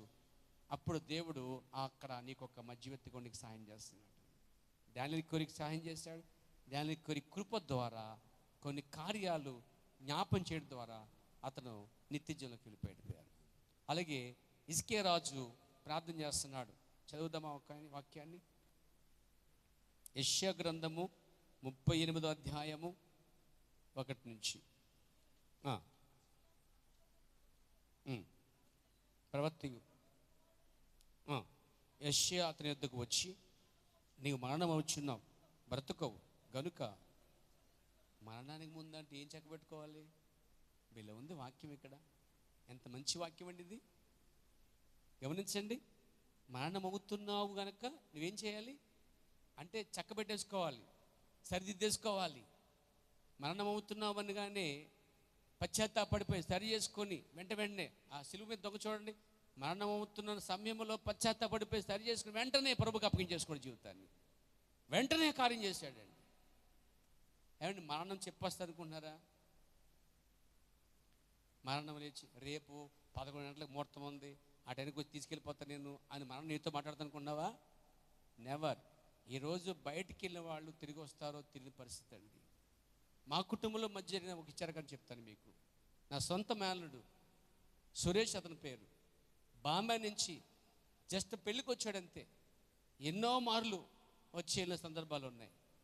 ఊహించిన సంఘటన నేను తెలుసండి. అతడు భార్యని పిల్లల్ని కుటుంబం విడిచిపెట్టి వచ్చాడు, పెళ్లి చూసుకున్నాడు. తర్వాత రోజున అనుకోకుండా తిరిగి వెళ్ళవలసిన వాడు యాక్సిడెంట్లో చనిపోయాడు. అతని శవాన్ని తీసుకెళ్ళాం ఇంటికి మేము బాంబేకి. మరణం ఎప్పుడు వస్తుందో, ఎలా వస్తుందో, ఎక్కడ వస్తుందో ఐ క్యాన్ ఎక్స్పెక్టేషన్, మనం దాన్ని పట్టుకోలేము, ఊహించలేమండి. ఈరోజు బయటికి వెళ్ళి ఆ చిన్నపిల్ల అనుకుంటుంది తిరిగి వస్తాడు డాడీ అని, తన భార్య అనుకుంటుంది నా భర్త వస్తాడని, తన తల్లి అనుకుంటుంది నేను అనుకుంటున్నాను తిరిగి వెళ్తాడు, నేనే ఎక్కించాలి అసలు అతన్ని. వాడు ఫోన్ చేశాడు కూడా, మావి నేను వచ్చాను, నేను తర్వాత వెళ్తాను, నేను తన గురించి వెళ్తాను, అట్నుంచే ఎక్కించాలంటే ఓకే నువ్వు వచ్చేసి ఎక్కిస్తానని చెప్పాను. నేను ఎదురు చూస్తూ ఉన్నాను, అందరూ ఎదురు చూస్తూ ఉన్నారు. వాళ్ళు చిన్న కుమ్మతే 2 సంవత్సరాల బేబీ డాడీ కొంచెం చూస్తూ ఉంది. ఇక అతను రాలేకపోయాడు. ఇక తిరిగి బొంబాయికి సజ్జుడికి వెళ్ళకపోయాడు అతడు. నేను చెప్తానంటే అర్థం, మరణం అనేది ఎటు నుంచి వస్తుందో తెలియదు. కానీ నా ప్రియులారా, బైబిల్ చెప్తుంది మరణించక ముందు నీ ఇల్లు చక్కబెట్టుకోవాల్సిన అవసరం ఉంది. మరణం తర్వాత చక్కబెట్టుకోవడానికి ఏది ఉండదండి. అందుకే నువ్వు అబద్ధం ఆడుతున్నావా, పాపం చేస్తున్నావా, టీవీ చూస్తున్నావా, సినిమా చూస్తున్నావా, ఇంకా లోకంలో బతుకుతున్నావా, ఇంకా మారుమనసు లేకుండా జీవిస్తున్నావా? దేవుడు నీకు అవకాశం ఇస్తున్నాడు. కొన్నిసార్లు దేవుడు బ్రతికిస్తున్నాడు చూసారా, కొన్నిసార్లు స్వస్థపరుస్తున్నాడు చూసావా. స్వస్థత ఎందుకు తెలుసా? మారుమనసు పొందుతావని, రక్షణ పొందుతావని, పశ్చాత్తాపడతావని, దేవుని తెలుసుకుంటావని, దేవుని వద్దకు వచ్చి పాప క్షమాపణ నిమిత్తం యేసుక్రీస్తుని బాప్తిసం పొంది సహవాసంలో ఉండి పరిశుద్ధంగా జీవించి పరలోకం వస్తావని దేవుడు నీకు ఒక అవకాశం ఇస్తూ ఉన్నాడు. దేవుడు ఎవరిని అన్యాయంగా చంపివేడండి, దేవుడు అవకాశం ఇస్తూ ఉంటాడు అందరికి. ఈ అవకాశాన్ని నువ్వు నిర్లక్ష్యం చేయకుండా ఇంత గొప్ప రక్షణ, ఇంత గొప్ప రక్షణ దినాన్ని కొట్టివేయకుండా దాని యొద్ద కొంచెం నువ్వు మొగ్గు కలిగి ఉండవలసినది అవసరం ఉన్నది. దేవునికి స్తోత్రం కలుగాక. కాబట్టి మరణం వచ్చినావు అంటే ఇల్లు చక్కబెట్టుకునే అవసరత ఉందన్నమాట. ఏమో ఎప్పుడు మరణిస్తాం మనకే తెలియదు, ఏ గడియో చెప్పలేము. ఈ రోజుల్లో బయటికి వెళ్ళి వాళ్ళు తిరిగి వస్తారని నమ్మకం లేని రోజులు మనం ఉన్నాం. నమ్మకం లేని వాహనాల మీద వెళ్తూ ఉన్నాం, నమ్మకం లేని జనుల మధ్య ఉంటున్నాం, నమ్మకం లేని వారు ప్రయాణం పనుల మీద మనం ఉంటున్నాం. పేర ఏవి స్థిరమ కాదు, అవన్నీ శాశ్వతం కాదు. కానీ మరణం కాని ముందు మన జీవితాన్ని మాత్రం చక్కబెట్టుకోవాలి. అంటే మరణానికి ముందు యథార్థంగా జీవించవలసిన అవసరం ఉంది. జీవిద్దామా మన వాళ్ళగా? యథార్థంగా ఉందామండి. దేవునికి స్తోత్రం కలిగాక. ఒకతడు మరణించిన పొందుకున్నాడు, ఇల్లు చక్కబెట్టుకొని చెప్పాడు. ఇప్పుడు ఇల్లు చక్కబెట్టుకున్నాడు, సెలవిచ్చినాడు. అతడు తన ముఖమును గోడ తట్టు త్రిప్పుకొని, చూడండి, యెహోవా యథార్థ రుద్రుడునై, ఏం చెప్తున్నాడండి ఆయన? యెహోవా యథార్థ రుద్రుడినై సత్యముతో నీ సన్నిధిని నేను ఎట్లా నడుచుకుంటునో, ఎలా ఉన్నానో దయచేసి జ్ఞాపకం చేసుకో అని చెప్పడానికి తనకంటూ ఒక రిపోర్ట్ చేయడానికంటూ ఒక ఆధారం అయితే ఉంది అతనికి. మరి నీకుందా? ప్రభా నేను ఇది చేశాను, ప్రభా నేను అది చేశాను, నేను నీ కోసం అయితే నా జీవితాన్ని మార్చుకున్నాను, నా తప్పుడు జీవితాన్ని పాప విడిచిపెట్టేసి యథార్థంగా నేను ఉన్నాను, యథార్థంగా నీ నామం కోసం, నీ వాక్యం కోసం, నీ రాజ్యం కోసం నేను నిలబడాను ప్రభు అని మనము ఆయనకి చెప్పడానికి మన దగ్గర ఏమన్నా ఫైల్స్ ఉన్నాయా, ఆధారాలు ఉన్నాయేమో ఒకసారి వెతుక్కోవాల్సిన అవసరం. అంటే మనం జీవిస్తుంటే ఆధారాలు పెరుగుతూ ఉంటాయి, మనం యథార్థంగా ఉంటే ఆధారాలు ఎదుగుతూ ఉంటాయి. వాటిని పట్టుకుని మనం పోరాడాల్సిన అవసరం ఉంది. ఒక లాయరు మధ్యవర్తిగా ఉండాలంటే నీకు సంబంధించిన ప్రతి కార్యాన్ని వింటాడు, రికార్డ్ చేసుకుంటాడు, రాసుకుంటాడు. అందులో ఎంత మోతాదు నీ పక్షాన్ని న్యాయంగా ఉన్నాయో చూస్తాడు, యథార్థంగా అతడు వాదిస్తాడు. మరి మన లాయర్ వాదించడానికి మనకు కొంచెం ఫైల్స్, కొన్ని పేపర్ ఎక్కువైతే తప్పుడు రాత్రం లేకుండా, కలపకుండా, తీయకుండా మనం యథార్థంగా జీవిస్తుంటే నీ ఫైలు, నీ డాక్యుమెంట్ అక్కడ నిలబడి ఉంటుందండి. వాటి తీసుకుని ఎలా వాదిస్తాడో ఆయురు, రేపు యేసుక్రీస్తు కూడా దానియలు గురించి చేసిన కొన్ని కార్యాలు ఎక్కువ ఉన్నాయి కాబట్టి దాన్ని తీసుకుని ఆయన ఆ టేకప్ చేసి వాదించగలిగాడు, గెలిపించగలిగాడు. ఇక్కడ కూడా ఈ క్లయింట్ ఏడుస్తూ ఉన్నాడు, బాధపడుతూ ఉన్నాడు. ఏమంటే సత్యంతో నీ సంధిని ఎలా నడుచుకుంటున్నావు, నీ దృష్టికి అనుకూలముగా సమస్తమును నేను ఎట్లా అంటే నీకు అనుకూలంగానే అన్నీ జరిగించాను కదా ప్రభువా, నీ దృష్టికి అనుకూలముగా సమస్తమును నేను ఎట్లా జరిగించుతాను, కృపతో జ్ఞాపం చేసుకోనమని హిజ్కియా కన్నీళ్లు విడిచుచు యెహోవాను ప్రార్థింపగా ఉంది. అంటే తాను చెప్పుకోవడానికి కొన్ని యథార్థమైన కార్యాలు అయితే ఉన్నాయి. ఫస్ట్ ఇక్కడ వాక్యములో యథార్థంగా నడుచుకున్నాను అన్నాడు. రెండోది సత్యముతో నీ సన్నిధిని ఉన్నానని చెప్పాడు. మూడోది నీ దృష్టికి అనుకూలమైన సమస్తాన్ని కూడా చేస్తాను అని 3 కార్యాలు పెట్టాడు అక్కడ. కనీసం ఆయనకి 3 కార్యాలు ఉన్నాయి. మరి నీకెన్ని ఉన్నాయో నువ్వే చూసుకోవాల్సిన అవసరం ఉన్నది. అది నీకు దేవుని మధ్య అటువంటి వాదించడానికి ఒక ఫైల్ అన్నమాట, ఒక ఫైల్, ఒక డాక్యుమెంటేషన్, లేకపోతే ఒక ఆధారం. ఆయనకి నువ్వు ఆధారం ఇస్తావు. ఆయన మన పక్షాన ఉన్నాడు, కరెక్టే, ఉన్నాడు కాదని చెప్పి మన పక్షాన ఒకడు ఉన్నాడని చెప్పేసి ఎలా మడతాలో జీవించడానికి లేదు కదా. యథార్థంగా ఉండవలసిన అవసరం ఉంది కదండి. ఒక నిజమైన లాయర్ అయితే, డబ్బును ఆశించిన వాడైతే, న్యాయాన్ని కోరేవాడైతే అన్ని ఎవిడెన్స్ కరెక్ట్గా ఉండే చూసుకుంటాడు, తప్పులు కూడా తప్పించుకున్నాడు. నాకు బాబు చాలా తప్పులు ఉన్నాయని చెప్పేసి ఇతను తప్పే, ఇతని పక్షాన న్యాయం జరగదు అని అది తప్పించుకుంటాడు. డబ్బు కోసం న్యాయాన్ని తిప్పేస్తారు. కానీ ఇక్కడ మన లాయరు అలాంటి రాజీ పన్నవాడు, యథార్థవారి పక్షాన్ని పోరాడువాడుగా ఉన్నాడు. ఇతని దగ్గర కొంత ఉంది కాబట్టి అతడు యథార్థంగా ఉన్నాడు, సత్యముతో జీవించాడు, తర్వాత సమస్తము ఆయనకు అనుకూలంగా జరిగించాడు. కాబట్టి అతని ఆయుష్ మళ్ళా దేవుడు పెంచాడండి. ఎంత గొప్ప కార్యం! చెప్పలు దీన్ని మేపడదాం మనం. ప్రభు నాన్న మహిమకలుగాక. మనకు ఒక మధ్య వ్యక్తి ఉన్నాడు. We have A mediator. మనం ఒక మధ్య వ్యక్తిని కలిగి ఉన్నాం. లాయర్ లాంటి వాడు, ఏజెంట్ వంటి వాడు మన మధ్యాన, మన పక్షాన మధ్యవర్తిగా ఉన్నటువంటి ప్రధాన యాజకుడిగా ఉన్నాడట ఆయన. మరి గొర్రెపిల్లగా ఉన్నాడట. ఇశ్రాయేలు వారికి ఐగుప్తు వారి మధ్య గొర్రెపిల్లగా ఉన్నట్టుగా క్రీస్తు ఒక మధ్యవర్తిగా సింహాసనం పైన ఉన్నాడట అండి. ప్రభువు నాన్న మహిమ కలుగాక. మధ్యవర్తి సింహాసనం పైన ఉన్నంత వరకు, పాయింట్ పట్టుకోండి, మధ్యవర్తి సింహాసనంపై ఉన్నంత వరకు సాతానుడు అక్కడ నిలవబడి నేరం మోపుచుండును అన్నాడండి. మధ్యవర్తి అక్కడ సింహాసనం ఉన్నంత వరకు అట నేరం మోపుతానే ఉంటాడట. వాడు సింహాసనం ఉండగా ఈ నేరం మోపువాడు వచ్చాడట. వచ్చి, అయ్యా యోబు గురించి నేను విన్నానయ్యా, నువ్వు అతన్ని బాగా దీవించావు, ఆస్వాదించావు, కాబట్టి నీ యథార్థంగా జీవించాడు.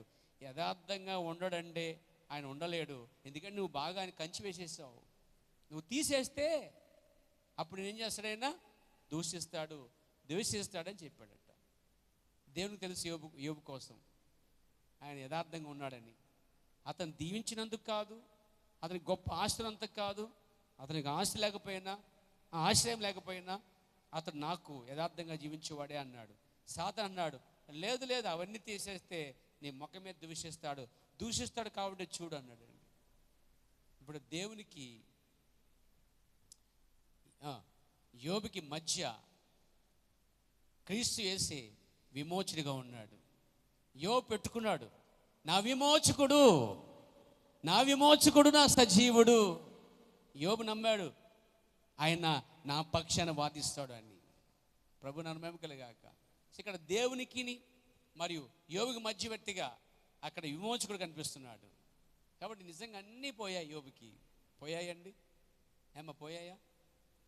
మనకు గే చచ్చిపోతే ఎడు చేస్తూ ఉంటాం, లేదా గొర్రెపై చచ్చిపోతే ఎడుతూ ఉంటాం, లేకపోతే కుటుంబం లేదని జరిగితే ఇక దేవునికి సెలవు, నీకు నాకు విడాకులేక సంబంధం లేదు అంతే అంటాం.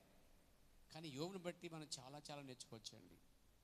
యోబుకు వచ్చిన శ్రమలు భూమి మీద ఎవరికి, చాలామంది అంటారు నాకు యోబు లాంటి శ్రమలు వచ్చాయమ్మా అంటారు. ఒకసారి ఆగి, ఎక్కడ వచ్చాయమ్మా? అంత వచ్చేసాయమ్మా, 500 ఎడ్లు జాతులు, 500 పైనే గొర్రెలు వడ్డులు ఉన్నాయి, నీకు ఉన్నాయమ్మా అంటే 2 ఎద్దులు ఉన్నాయండి. నీకు ఎంతమంది పిల్లలమ్మా? పాప బాబు అండి. మరి యోబుకి ఎంతమంది అమ్మా? 10 మంది అమ్మా. అసలు యోబుతో పోల్చుకోవచ్చా? గోరుకు కూడా సరిపోమ్మని, నేనే సరిపోను. యోబుతో ఎప్పుడు ఏ శ్రమ వచ్చినా యోబుతో సమానంగా పోల్చొద్దు, అర్హులు కాదు అసలు మనం. యోబు భార్య బూడిలో కూర్చుండగా వచ్చిందంటండి. వచ్చేముంది, ఇంకా బతికే ఉన్నావా? దేవుణ్ణి దూషించి సత్యము కోరుకున్న భార్య ఉంటుందా? అయ్యో బాబోయ్, దెయ్యం ఎలా పనిచేసిందంటే యోబు భార్యలో దెయ్యం అభిషేకం ఉంది. అదేంటి పాస్టర్ గారు, పోరాటం ఏది అసలే? పిల్లని తీసుకుపోయారు, ఆస్తులు పోయాయి, ఇక వ్యాధి వచ్చేసింది. అప్పుడు కూడా కఠినంగా కరెక్ట్గా ఉన్నాడు. యెహోవా ఇచ్చెను, ఈ గొర్రెలు మందలు పిల్లలు అన్నీ యెహోవా ఇచ్చెను, యెహోవా నామమున మహిమ అన్నాడండి. ఆ మాట మనం అంటామా? దేవుడు ఇచ్చాడమ్మా, ఇచ్చినట్టు తీసేసుకోండమ్మా, ఇచ్చినట్టు లాగేసుకున్నాడంట. అసలు నిజంగా అన్నీ ఇచ్చి లాగేసుకుంటే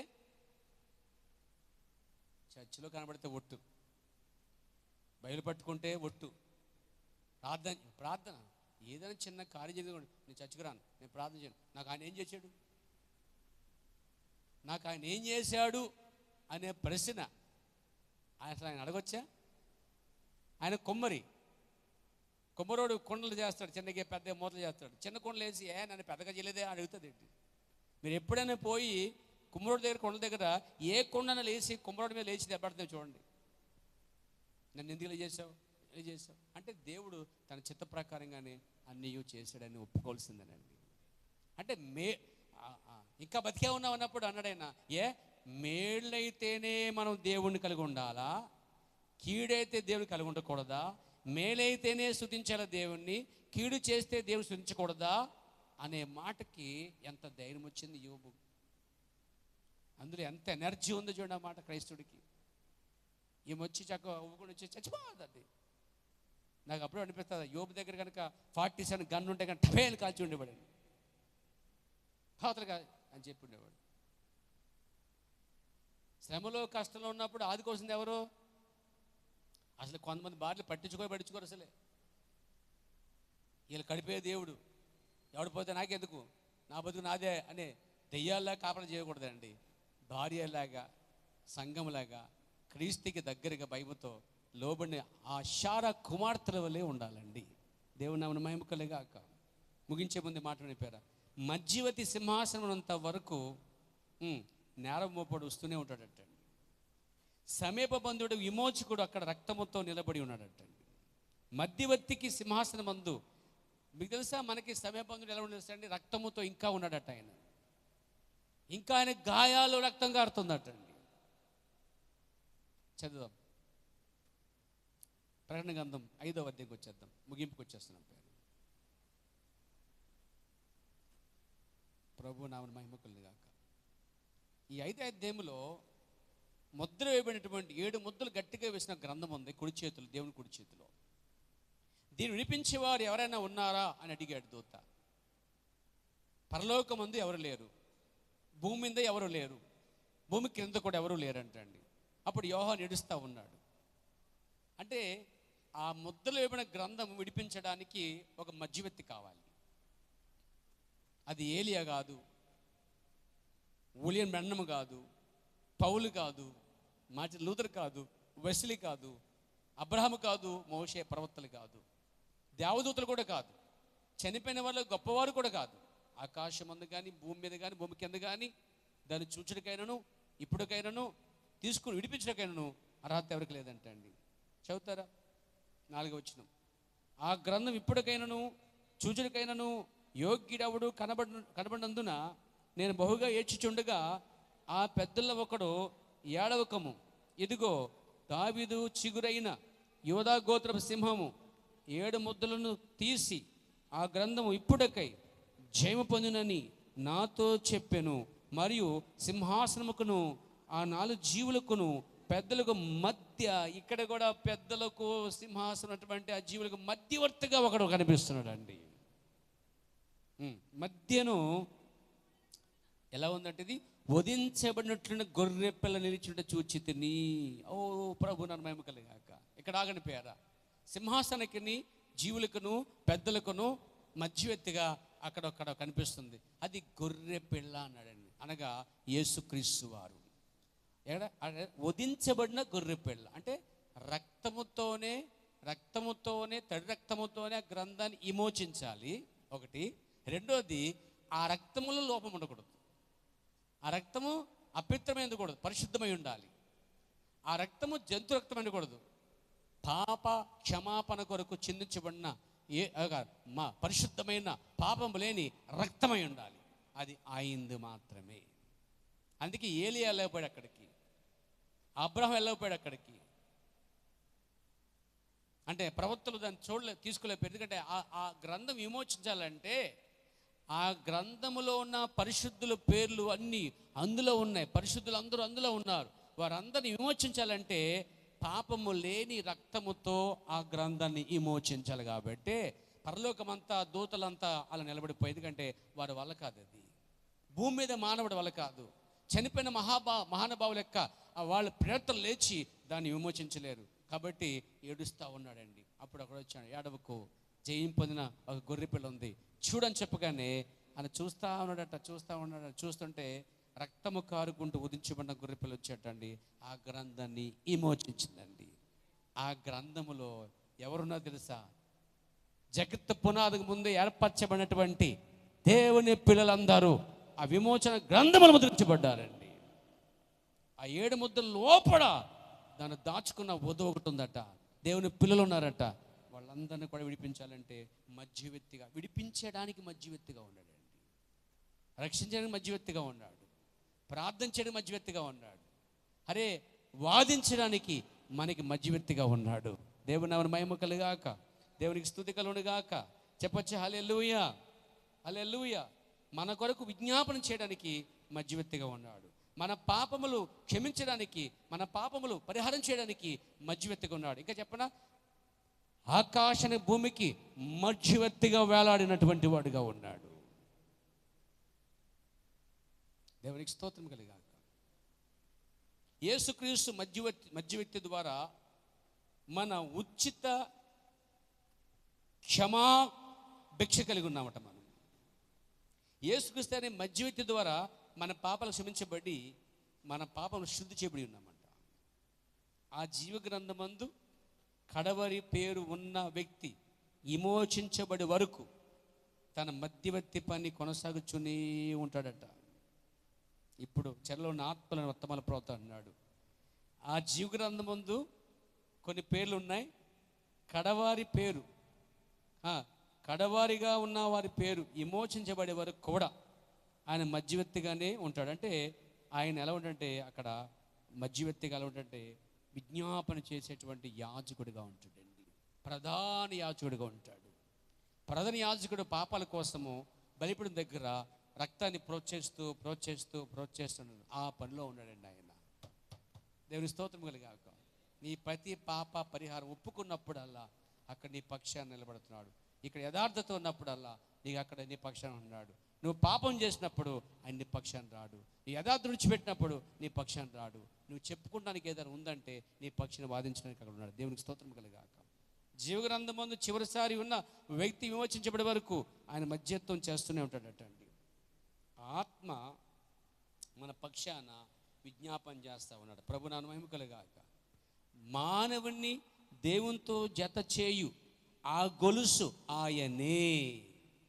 ఏంటంటే మానవుణ్ణి దేవునితో జత చేయు గొలుసు ఆయనే. ప్రభు నామమున మహిమ కలుగాక. ఆయనే మధ్యవర్తి అండి. ఈ గొప్ప సేవకుడైన మోషే అనే వర్తమాన ప్రవక్త అన్నాడు. దేవునికి స్తోత్రం కలుగాక. ఫరో సైన్యమునకు ఇశ్రాయేలు సైన్యమునకు మధ్యవర్తిగా ఉన్నవాడు, అగ్నిస్తంభం ఉన్నవాడు ఆయనే. ఇశ్రాయేలుకు వెలుగిచ్చేవాడు ఆయనే. మేఘస్తంభం ఉన్నవాడు ఆయనే. ఫరో సైన్యానికి చీకటినిచ్చినవాడు, మరి ఇశ్రాయేలుకి వెలిగించినవాడు ఆయనే. ఈరోజు నేను చాలా సంతోషంగా ఉన్నానని ప్రవక్త అన్నాడు. దేవునికి స్తోత్రం కలుగాక. ఎందుకు సంతోషం అంటే వాళ్ళందరికీ ఎలా మధ్యవర్తిగా ఉన్నాడో నాకు మనందరికి కూడా మధ్యవర్తిగా ఉన్నాడండి ఆయన. So we have A mediator, మనకొక మధ్యవర్తి ఉన్నాడు. ప్రభు మహిమ కలుగునుగాక, స్తుతి కలుగునుగాక. మన తప్పిదములను ఒప్పుకునుటకు ఇష్టపడితే, ఇది కూడా వినండి, మన తప్పిదలు మనం ఒప్పుకునికి ఇష్టపడితే ఆ తప్పిదమును క్షమించుటకు ఆయన సంపూర్ణమైన కృపతో కనికరముతో మన పట్ల ఉన్నాడు మధ్యవర్తిగా. మన తప్పులను మనము ఒప్పుకున్నట్లయితే, ఎంతమంది ఒప్పుకుంటారు మధ్యాహ్న కాలంలో మన తప్పులు మన పాపాలు మన దోషాలు మనం ఒప్పుకున్నట్లయితే మన పక్షాన ఒక మధ్యవర్తి ఉన్నాడు. ఆయన మృతులో నుండి లేపబడినవాడు. ఇప్పుడు ఆయన నిజమైన శరీరము దేవుని యొక్క సింహాసనం మీద పెట్టాడట. అక్కడుండి ఆయన శరీరములు అక్కడుండి విజ్ఞాపన చేస్తున్నాడు. కానీ అందులో ఉన్న ఆత్మ మాత్రం సంఘానికి సంచకరువుగా ఇచ్చాడట. దేవునికి స్తోత్రం కలుగాక, దేవునికి మహిమ కలుగాక. క్రీస్తు అభిషేక్తుడు, అభిషేకము సంఘం మీద ఉంది. భూమి మీద ఉన్నప్పుడు ఆయన మనకు రక్షణ, స్వస్థత, బలియోగము చేసినటువంటి వాడు ఉన్నాడు. భూమి మీద ఉన్నప్పుడు ఆయన 2 కార్యాలు చేశాడు. సిలువు మీద ఒకటి పాప క్షమాపణ వరకు రక్తం కాచాడు. 2 రోగుల కోసం దెబ్బలు తిన్నాడు. భూమి మీద ఉన్నప్పుడైనా మనకు రక్షణ ఇచ్చాడు, మరియు స్వస్థతనిచ్చాడు. ప్రభువు నామమున మహిమ కలుగాక. మన ఒప్పుకోలుపై ఆయన విజ్ఞాపన చేస్తున్నాడు. మన ఒప్పుకోలుపైనే, మనం ఒప్పుకుంటేనే దానిపైన మన కొరకు విజ్ఞాపన చేస్తున్నాడు. ఎంతమంది మన పాపలు ఒప్పుకుంటే మన పక్షి విజ్ఞాపన చేసి కోరుకుంటున్నారు ఈరోజు? నాకైతే మధ్యవర్తి కావాలండి, నాకు వాదించేలా ఆయన కావాలి, నా పక్ష నిలబడేవాడు కావాలి. దేవునికి స్తోత్రం కలుగాక. నీవు నమ్మి ఒప్పుకున్న దానిపైన విజ్ఞాపన చేయటకు, ఆమేన్, ఆయన ఒక మధ్యవర్తిగా ఉన్నాడు, ప్రధాన యాజకుడిగా ఉన్నాడు. అలాంటి ఒక మధ్యవర్తి ఈ మధ్యాహ్న కాలంలో మనకు ఉన్నాడని మీకు తెలియజేస్తూ ఉన్నాను.